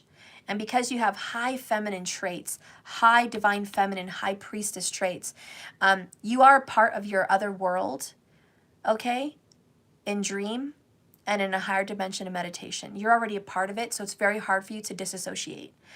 What's coming to my mind is WandaVision, and how Wanda made her own world with Vision and her 2 kids in the Disney, WandaVision series. I don't know if everyone saw it. I don't know if everyone has Disney Plus. But if you haven't seen WandaVision, you know what I'm talking about. Just Google it anyways. She created her own little world. And it's already happening for her.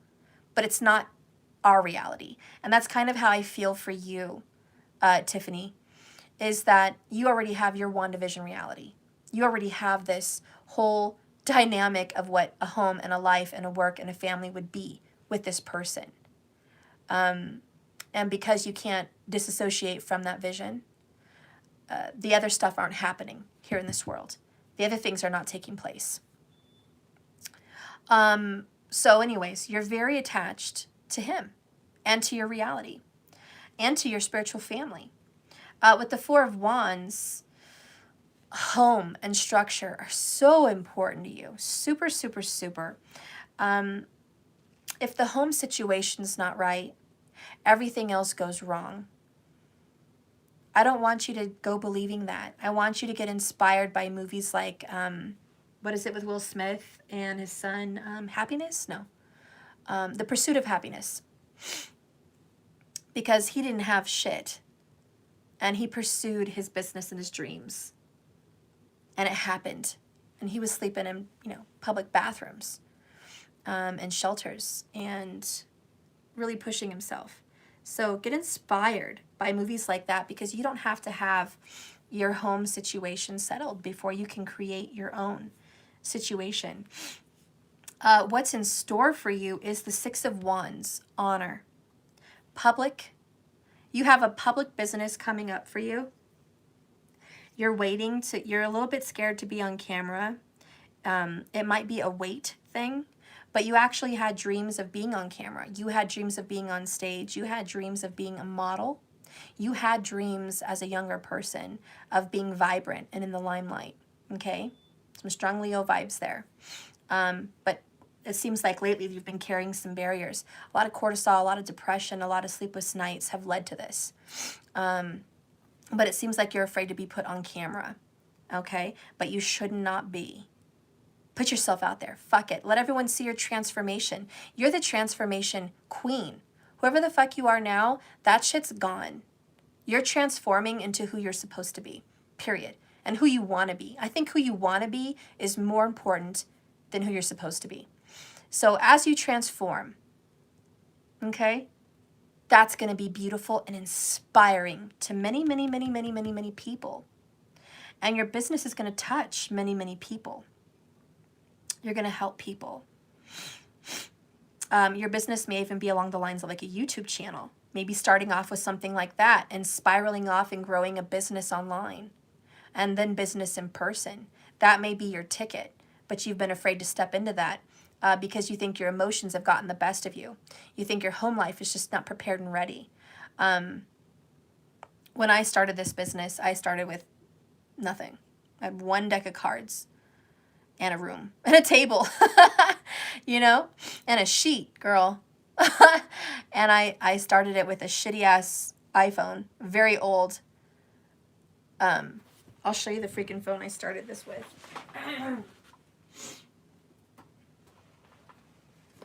Whoops.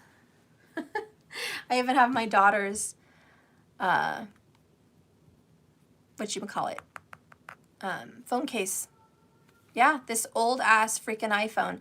I started my business with this and one deck of cards, one traditional deck of tarot, and I got my shit going, because when you're divinely guided, you're gonna make shit happen. It's gonna happen. Anyways, don't let little things detour you. You're gonna get creative and you're gonna start your shit the way you need to, okay? You're gonna push forward and you're gonna get through this. You're gonna be happy. That is gonna come up for you. 10-10. There's a new beginning on the horizon, okay? Your focus needs to be on your commitments to yourself and your business and your home. There also needs to be a stronger commitment to you at home, okay? Not the love life situation. Oh, I got a double in there. What the hell? Let me pull that out. So you need to definitely, Page of Wands, go forward passionately towards what you want. Don't worry about this connection at this time. Once you've transformed a lot of your life, even while you're in the midst of it, that person's going to get back in communication with you and come around. So what I'm hearing is, once you start moving forward towards your own business, which is going to help you own your own home, if you haven't already, this person's going to start coming into your life, Knight of Wands, Saggy energy, vigorous and passionate, coming towards you. I know it doesn't seem fair, and everyone watching is like, oh, not fair that when you start doing good, this person wants to unblock you and come around. That's her business. It's her journey and it's her life. It's not for us to judge. Each soul has their own weird dynamic, their own weird situation. And it's not because he's coming in for financial gains. He's coming in for her transformed as a new, empowered, strong individual that has followed their calling and started curing some of their karmic situations. So for anyone that has, judgments on that, don't worry about that. Well, both of my questions get answered. Yeah, what was your other question? I want you. I know, baby. I want you to ask me to play a game with me. I'm too bored with one play of Mario. I know. Please, right now, ask him. No, I can't right now. Why? Because I'm right here. Just yell at him. Hold on. Transformation Queen, what was your other question? Let's see. Maybe go back up. Oh, there's too many. Okay, what was the other question? I'm sorry. There's like too many comments that came in after your question that I can't find it in time.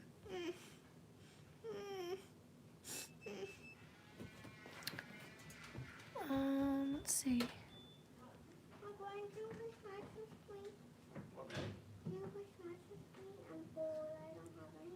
Okay, so Marcus, what's your other question? I just spent like 60 seconds scrolling and I couldn't find it. I don't want to spend more.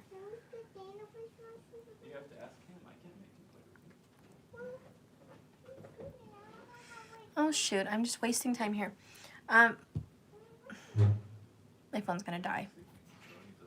I may have to continue this questions in a couple hours. I have to go here at 1. I have to go at 1 to my brother's and help, and then I'll be back, and I'll just finish them tonight at 7. Day, 10:22, what's our connection? Okay, girl. All right, let's go ahead and get that one. What's our connection? All right. What's our connection? Spirit, please show me the connection with Day.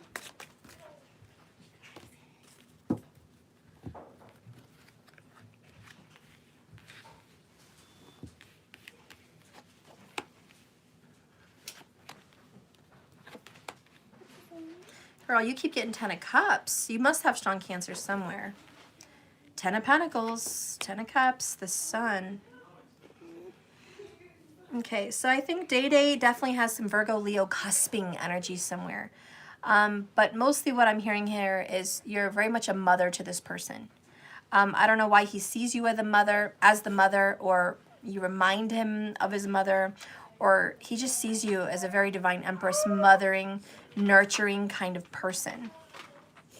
I think your 10th house is really, really like major in your life. Your 10th house is pretty big.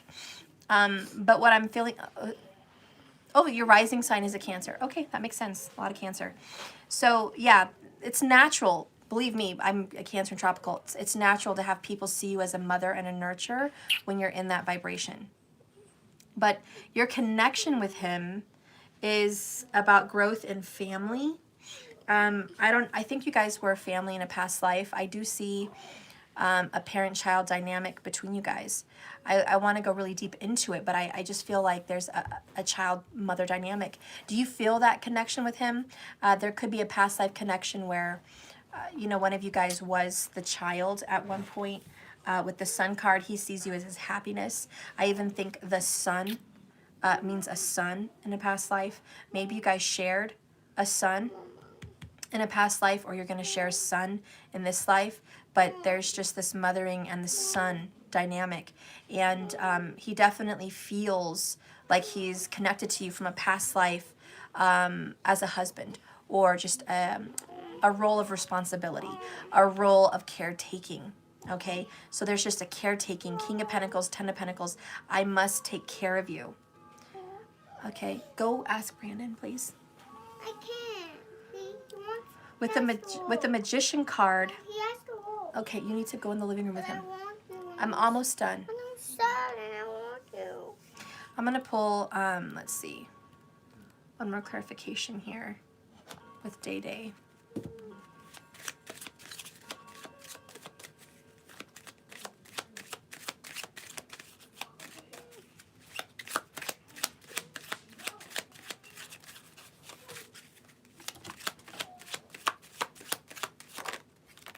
Yeah, past life.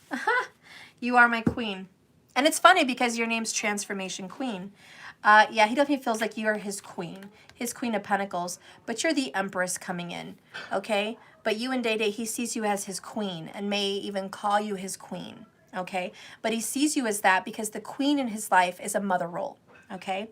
And yeah, he's healing some past life trauma, and you're helping him as a mother role. Again, I feel strongly comfortable saying you had a mothering connection with him in a past life. Very well may have been his mother or the mother of his kids at the least. But yeah, your connection with him is that. That is your connection. Are you guys meant for another beginning? It's quite possible. The Magician is a new beginning. It is what you want it to be. You have an opportunity to make this relationship a marriage if you want.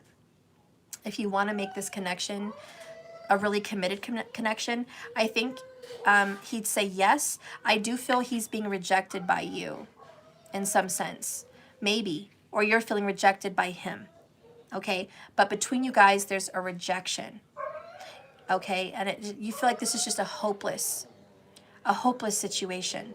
But he definitely feels the love connection to you, and it's not hopeless.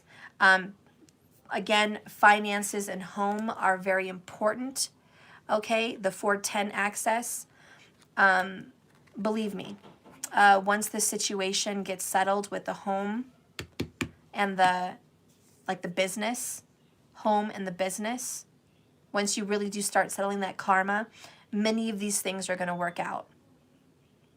I just feel like there's an energy of independence that needs to be had. I also feel you may have been pretty wealthy in a past life, and in this life, some of the karma is you're not. Not as much as you were at one point. It's a lot of wealth for you in a past life at one time. Okay, so let's see what her comment is. And he ghosted me. I dream about him almost every day. No, Transformation Queen. Ah, Tiffany. Okay, I get it. So yeah, you're super connected to him spiritually. This does look positive. There's some very positive. We're going to be happy. 10, 10, and then the Sun. I mean, those are all very positive cards for a new beginning. This is in the midst of healing and growing. So you're in progress. This is going to take some time. You're pregnant with desire. You're pregnant with the business. You're pregnant with having your own foundation, your own home. You're pregnant with all of these desires, and it is going to happen once you create some kind of a foundation for yourself here. It seems like this is going to manifest in a new way.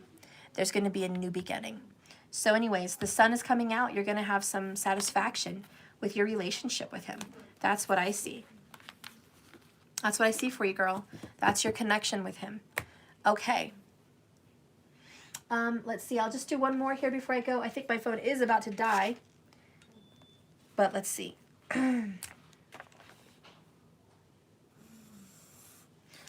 Okay, so let's see who's here.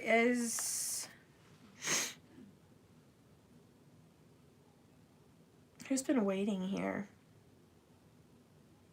Angela J, are you here?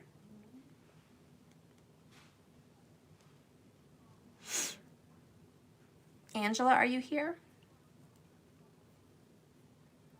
Yeah, there you are, girl. Okay, let's do you, because I know you've been waiting since yesterday and you missed it.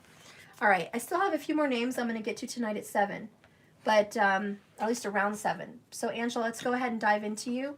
I feel like I want to start off with the romance angels, but what is your question? Spirit, show me Angela's love future outcome. Show me Angela's love future outcome. Okay. Oh, girl, bottom of the deck, reconciliation. You're welcome, Transformation Queen. Thank you so much, love. Then you got honeymoon. Okay, honeymoon and reconciliation. That's coming in for you. All right, girl. My question, what's going towards me in love? Been single for a while. See how I channeled that chick, girl? Damn, did you see that? I was like, what's coming in your life in the future for love? And then this shit happens. Girl, I think you might reconcile with someone. Maybe you've already known this person before, okay? Someone from your past is returning to your life. There's definitely someone you've known before. I get the feeling it was a relationship, but it was maybe an older relationship, okay? This happened some time ago. This person may pop up at the right time, and there may even be talk of a vacation, enjoying the bliss of a holiday together. So this person that you're going to meet, you may meet on vacation, or you may just want to go on a vacation with this person, okay? But show me what's coming up for love for Angela. Show me some details about love for Angela. Oh, yeah, it's definitely a reconciliation from the past. Look at this, 6 of Cups. Yeah, you definitely have someone, could be Cancer vibes for sure. Someone that you're nostalgic about, someone that you've known for some time, someone that you miss or misses you, someone you still think about or have emotions tied to, and someone that he has emotions tied to is you. So, 3 of Wands, expectation. Okay, this is coming in. You should expect it. You've been single for 5 years, girl. I'm getting like maybe you knew this person in high school. Maybe you knew this person, you know, in your younger 20s at an old job. Maybe, you know, this person's known you on Facebook for a while and really hasn't, you know, asked you out, or it hasn't been the right time. Something along that dynamics possibly. But this is definitely somebody that you've known before. There's definitely a deep connection, and divine timing is at play. You were supposed to meet this person at a divine time. Yeah. Wheel of Fortune. And there is a reason you haven't been with this person after all this time. At all these 5 years, you've been on a path of empowerment. You've been on a path of independence.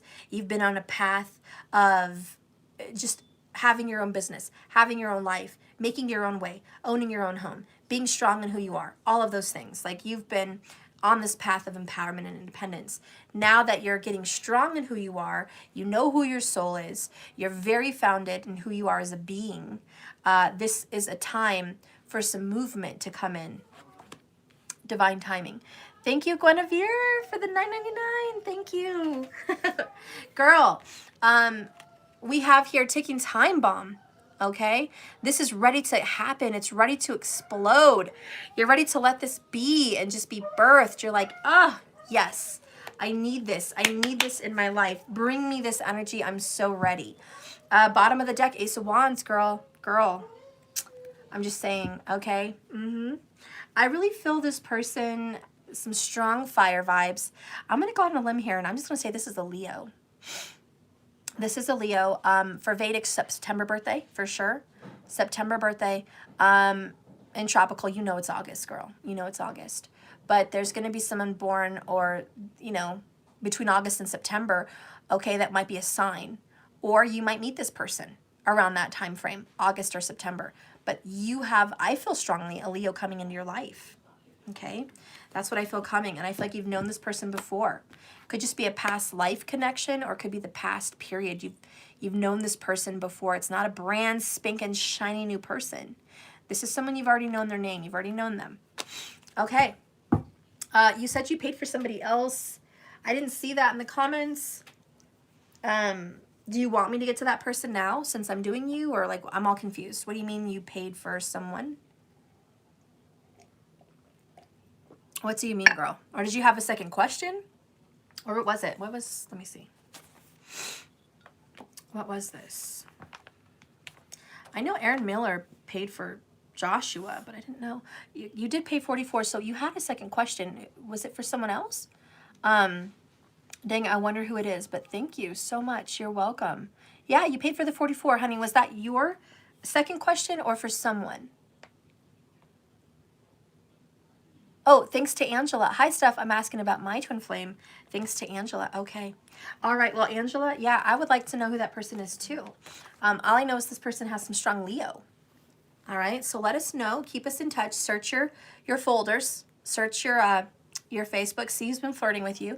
See who's coming into town. See who you run into. Some of these things happen later. I did a reading for someone by the name of Diana. And I did a reading for her like a year ago.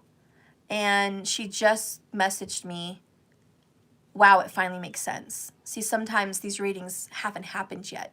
They're going to happen. I'm just reading the future here. So keep in mind, you're going to know who it is when you know who it is. Okay? All right. And then Carol, Spirit will let you know. That's right, girl. All right, Carol Chapman. So let's see what's going on with your twin flame. Let's see what's going on with the twin flame.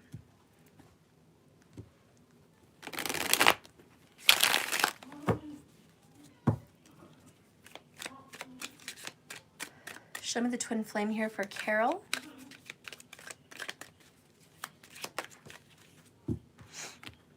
Ooh, 8 of Cups. Someone walked away. He's walking away possibly. There's a walking away. If this has already happened, we'll see what this means in this reading. 8 of Cups. Knight of Swords, 10 of Swords. Okay, somebody's ending a marriage. Did this already happen for you? Did you already end a marriage? Or is this person married and ending a marriage? Okay, we have some Leo. I'm sorry, I can't talk today. Libra, Scorpio vibes going on. Sumo. Hey, Sumo! Okay, sorry guys. The dogs are in heat. I've already talked about that. So anyways, we have somebody here, Carol, that is leaving a marriage. Flat out walking away from a marriage. Libra Scorpio is very prominent here. This is a situation that has been going on for quite some time. It's finally getting some peace and some rest. With the World card, it's about to be over. So I definitely feel like if you're not aware of this, have you been aware that your twin flame is in a marriage or in a committed situation that they're walking away from? He could be walking away from a Leo. Oh yeah, he could be walking away from a Leo, third party situation, 5 of Pentacles. Oh, fuck. And then you have 3 of Swords. Yeah, this is something that he's been trapped in for some time. Is this your situation? Like, I don't know. No, Sumo does not have to go potty. Sumo is looking at my other dog, my brother's and sister-in-law's dog, Rose, who's a female. And she's in heat. So no, he does not have to go potty, okay? He's just howling for her. Okay, that's what that is. Carol, this makes sense to you? Okay. Hi, Diana Vickers. Thank you for the 22. Yay, I'll take care of you tonight at 7. That would be so wonderful. Anyways, he's giving her the love call. Carol, is this you leaving a marriage and a situation that you've been in for quite some time? Or is this your person? I need to know who is in the marital seat so I can channel this reading a little bit better directed towards you. Because I want to direct the reading, but I don't know if I should direct it towards your person or direct it towards you. Okay? Yay, I love Queen. You're about to cash at me for tonight. Sounds great. Thank you so much. Yay. All right. No, he left. Okay. So did he leave you, or is he seeing someone after you, Carol? Did he get in a relationship after you, or has he been single since he left you? Or do you think that this is definitely him currently leaving a situation? So that way I can direct your reading better.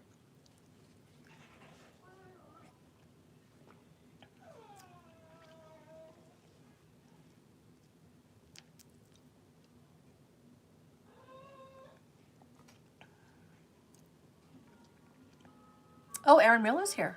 Get out of here. Okay. We were not married, but he emotionally left, and then I physically left. Not sure if he's with someone, but I think he's been single. Carol,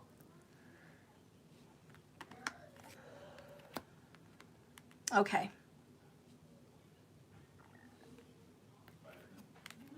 Well, Carol, I don't know how aware you are of his situation, but if you've been separated from this person more than 8 months and less than 7 years, okay, this person has been in another relationship, or you have, because there is a third party, because now I can direct this message directly to you. You said he left you, okay? He left you emotionally. He left you. Sometimes I feel like a deep connection is a spiritual marriage, so it's very much along the same lines. But this feels like the walking out of a commitment, and 3 of Swords is classic heartbreak, classic third-party heartbreak. He's been thinking a lot about your connection, and he's been thinking about reaching out to you, Knight of Swords. He does want to take some action. But with this 5 of Pentacles despair, he feels like the door's closed with you because there's been abandonment. He feels absolutely that he has abandoned you, walked out on you, blocked you, just cold-hearted shut you out, stabbed you in the back and betrayed you. He also realizes clearly from what you've told me, you're unaware of him having a third party. So because you're unaware, thank you, Dominique. I see you, girl. Thank you. So because you're unaware of what he's been up to, he's afraid to even reach back out, 7 of Swords, because he has to lie and be in denial about what he's really been up to, what he's really been doing. He hasn't just been traveling the world single and loving life and being spiritual and taking baths and showers and in the mountains and under waterfalls, you know, filling God's glory. Okay, he's not been living his best life. That's not been him. He has been in other commitments and possibly 2 more since you. Okay, there's been a lot of dishonesty in his life. He's been very dishonest with you. I also feel like there's somebody in his past that he connected to, that he may or may not have shared an ex with you, like when you met him, but there was somebody in his past that he's always been connected to. And I do feel like he's never really gotten over that breakup. And I feel like that has been wounding him for years. Even before he met you, he had some wounding from a past relationship. And he's really had a hard time to get over that and deal with that and heal it. So he's definitely gotten into different kinds of relationships, but not wholeheartedly. And so he's certainly been missing you and thinking about you. But he's ending a current situation, flat out. Let me see. Okay. Spirit, tell me a little bit more about him and Carol. Carol, you said, correct, that's who I thought it was. I thought about her just the other day. Oh, see, you're connecting to her. Yeah, it's somebody from the past. Spirit, tell me a little bit more about Carol's situation with this person. Playfulness. Yeah, this might have been someone he knew young. Or it's like, there's like a youngness to all of this person. And tell me about Carol. Tell me about Carol. Getting to know each other better. Give your relationship a chance. Carol, he needs to give you guys a chance. This is a beautiful relationship between you guys. Work on the partnership. See, he knows he needs to work on being a better partner, period. I've got to be a better partner. I can't bring my playfulness, my childishness. This is also Leo energy, but I can't be like that. I need to be more clear-headed. I need to be more clear-minded. I need to be honest, you know. He has a silver tongue. He's very good at talking. He's very good at being like, you know, how do you say, like, you know, the charmer, right? The charmer, the courter, the one that just really can sweep you off your feet. Like, he's really good at that. He's just not good at intimacy. So, man, he can court your ass off. But when it gets time to get really close and really deep, I feel like, and let's just be real, Carol, whenever you try to get deep with him on a soul level, like past life, family history, what does your heart tell you, spiritual energy, what happens when you die, like deep, you know what I mean? That's when he kind of builds a wall. Stack, stack, stack, stack, stack. It's like, you know, I don't want to go there. I don't want to go that deep, okay? I like to get intimate with you in many ways, but I don't like to get that deep. This is some of the wounding he's had past, and I feel very strongly past life drama, for sure. Like, mostly I feel like it's this world. For him, it feels very past life. I even think he has memories of maybe having a past life. He feels uncomfortable talking about it. I might even say his family might have some stories of him as a child telling stories about a past life before he was, you know, 5, like younger than 5. Like, there may be some history like, yeah, he acted so mature, or he dressed up and played, you know, this character, and, you know, he just has this very old soul kind of energy. And so, anyways, he's got some connections in the past life. And when you try to get there, you try to scratch the surface and get under that, he's just like, hey, you know, that's my wall. Quit building that. And so he kind of goes into these superficial relationships that they don't want to dig that deep. But you want to dig that deep. You want to go in to this work on this partnership. You feel like he's the one, okay? You've already met the partner you seek. And I feel like this is a very deep connection. Here you have getting to know each other. As you reveal your innermost selves to each other, your bond deepens. And I think that's what's lacking, and that's what's missing, and that's what you're trying to work on. You're trying to get to that point. Are you, is the question, right? Are you going to be able to get to that point? Let me just get that. Because 8 of Swords, he is stuck. Cat's got his tongue. He doesn't want to talk to you. He doesn't want to come to you because he doesn't know how to deal with admitting to you that he's gotten in touch with someone in the past and there's been other people. Like, that might hurt you. That might push you away. He's afraid of that. And he's also afraid to talk to you about, hey, Max, I see you on there too. Great. He's also afraid to talk to you about his deep, dark secrets and connections. Anyways. What's going to happen? Is he going to reach out? Is he going to reach out to Carol? Girl. 3 of Wands. Yep. Expectation. And 4 of Wands. Union. But this is not what you think it is. This is just a reunion, like a reconciliation. Okay. 3 of Wands. I definitely feel in a matter of 3 to 4 weeks. I'm definitely hearing April. It's going to happen in April. He's going to reach out to you. He's probably going to go by your house, or he's going to give you a call and say, hey, I was driving around the area and I thought of you. You know, there's going to be an excuse about you being at home. I think he may even want to come over for a visit. That may happen.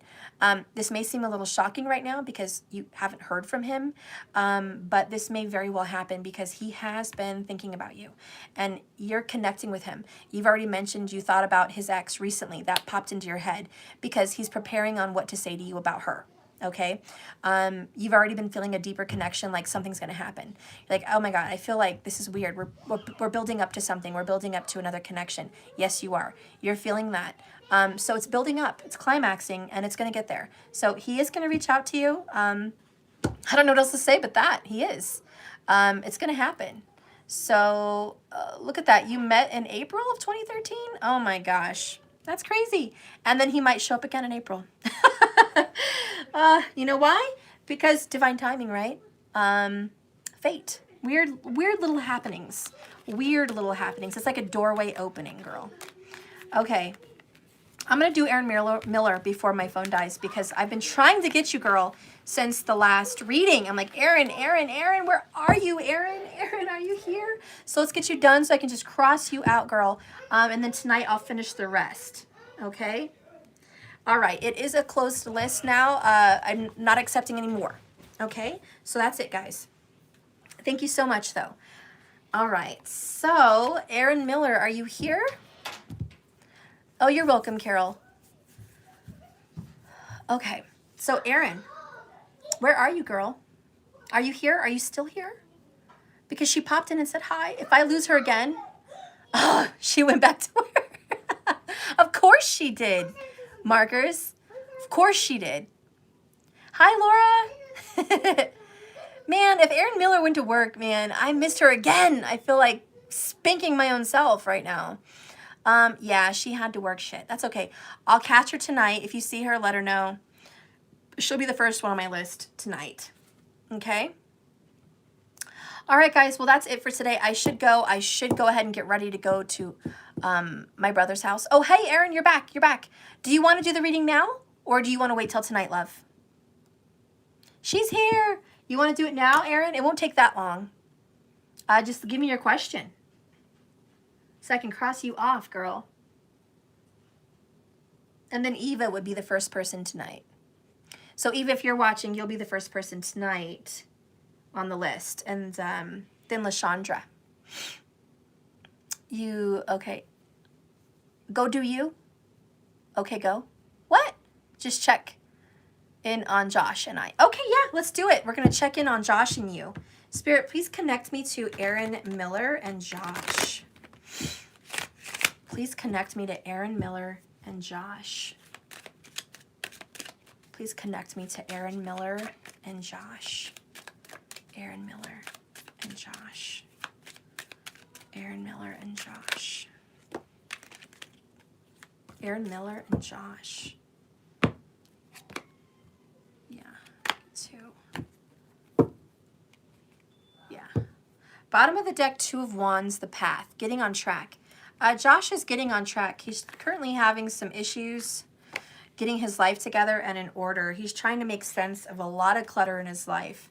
He's on hold right now. He's really focused on finances. You and him mirror that probably a lot. He's currently in hiding. He's MIA. He's just really focused, and he likes isolation right now. So he's just trying to get his shit together, and he doesn't really like being around a lot of people. Lately, he does not like crowds. Okay. He's also been avoiding you, mostly because he's just busy working. So a lot of it is I'm busy working, I'm doing the grind, then I go home and I have things I have to take care of. And again, he's in this vibration of isolation. He just wants to avoid people, even you. It's not anything like, I don't know, he's going through something very weird. Okay, let's get more.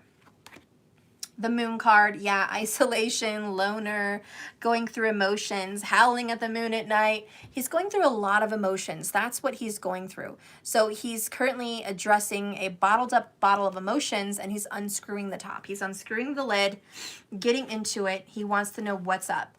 3 of Swords, there's some heartbreak he's dealing with. Okay, so he's really suffering. He's really going through pain. His chest is just, he's got a lot of stress and anxiety. Ace of Swords, that's gonna go away. Okay, I think this transit really messed with him. Once he gets through this anxiety situation, he's gonna be able to come towards you. 4 of Cups, 4 Pentacles. Look at that, 44. You've been seeing 44, or he's been seeing 44, Aaron. But it has been something solid is coming together. There's a foundation being built. Page of Wands. He's currently going after his dreams and his passions. He wants a raise at work or a promotion, or he wants to start his own business. But he wants to level up in professional terms.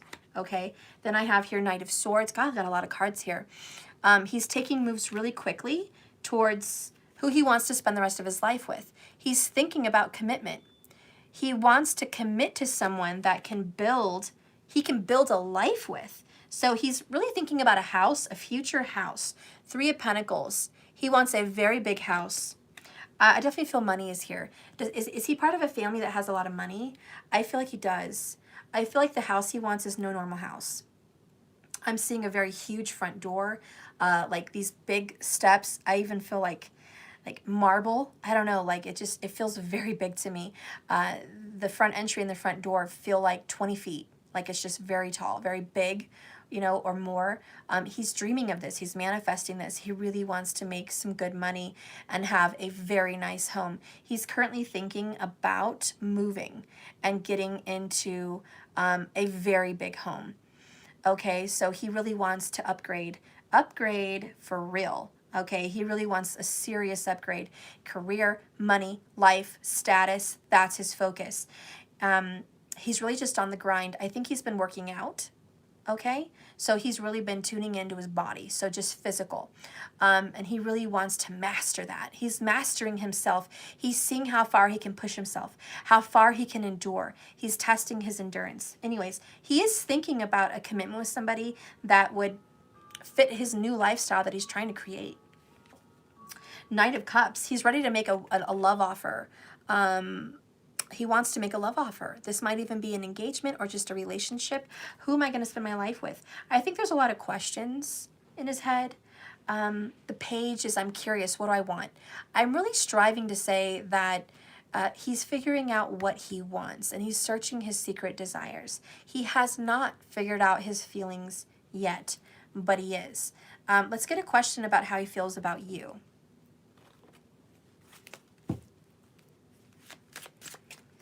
Okay, how does he feel about you?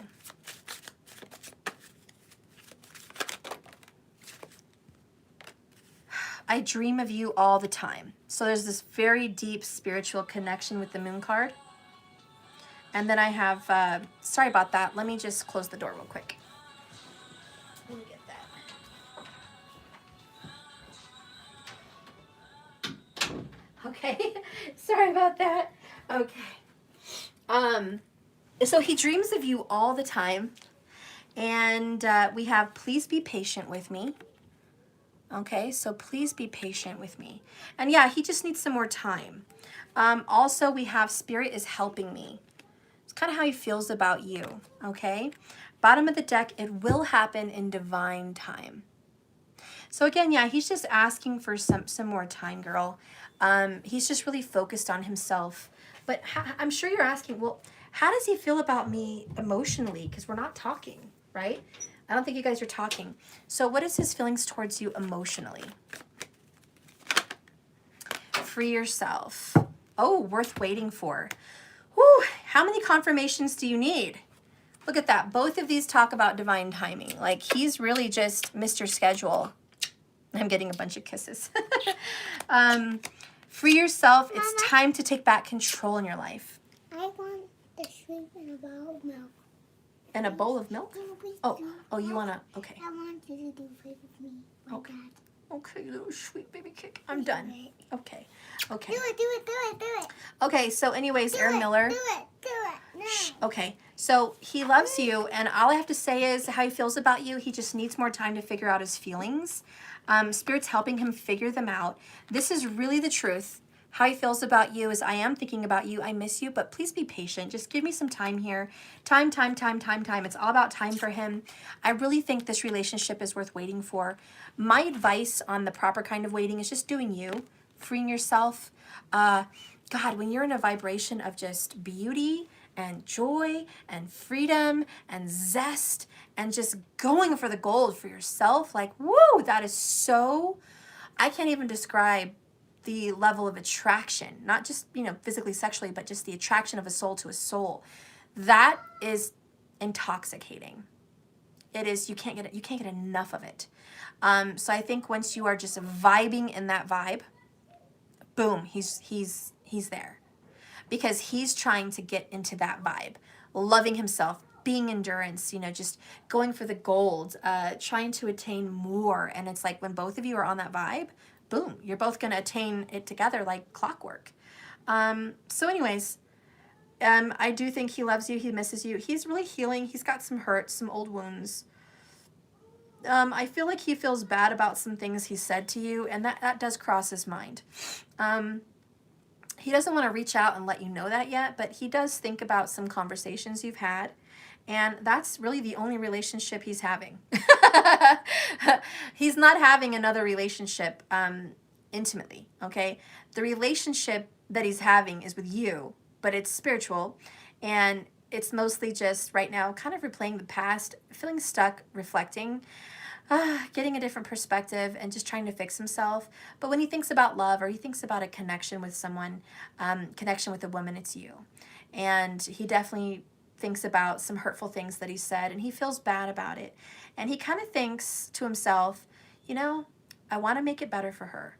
I would like to fix those things. I would like to fix myself. You know, I think he's very heavy on the criticism for himself. So as he looks at you, yes, he feels bad for hurting you, but mostly he gets this anger. And he's like, am I really that much of a fucking idiot? Did I really say that? Am I that much of a dumbass? Like, what is my problem? What is my problem? Why can't I just get, you know, close to someone? And mostly it's a reflection on me, right? Me. It's him. That's justice. That's Hanged Man. He's looking back at the truth of himself. And he knows in some sense that you're there. Okay, but he needs to fix himself, and he knows that that's the real key. Reaching out to you and apologizing is nice, but it's not going to fix it. It's not going to fix him. It's not going to fix you. He's smarter than that. He's a very intelligent person. He's very smart. He comes across like very brilliant, a super earth air energy, just so masculine. So he's like, you know what? I'm not going to reach out like a dumbass with nothing. I need to fix myself. When I'm better, I'm going to reach out. When I'm better, when I'm healed, that's my plan, Knight of Swords, and I will reach out. Right now I'm just figuring out what I really want, what I desire, because I'm manifesting. And to be honest, Aaron, he's manifesting. He's manifesting a life for himself, and that will inherently attract you. This is all in divine timing. You, I think, are also on that vibration, the same. I think you're manifesting. I think you're growing. I think you're diligent and focused and determined. And I think you're growing and building and just being amazing. That's drawing you guys closer and closer together. So I think you're both vibing on the same vibe. You're both free from each other, but attached because your souls just are, okay? You just are. It's divine. But you're both feeling very free from relationships. He's free of a relationship, and so are you. And you're just loving yourselves. That's really your current vibe. I think you have something to look forward to with this man in the future.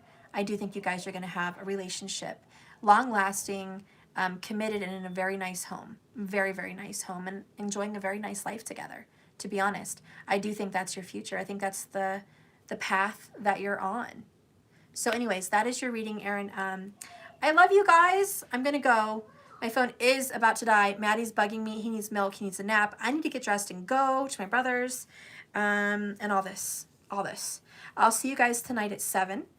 And I'll finish the rest of you guys there, okay? I love you guys. Thank you, Sandy. You did Cash App twice today. Oops, I thought I had add my question in notes. Yeah, you can do that, Sandy.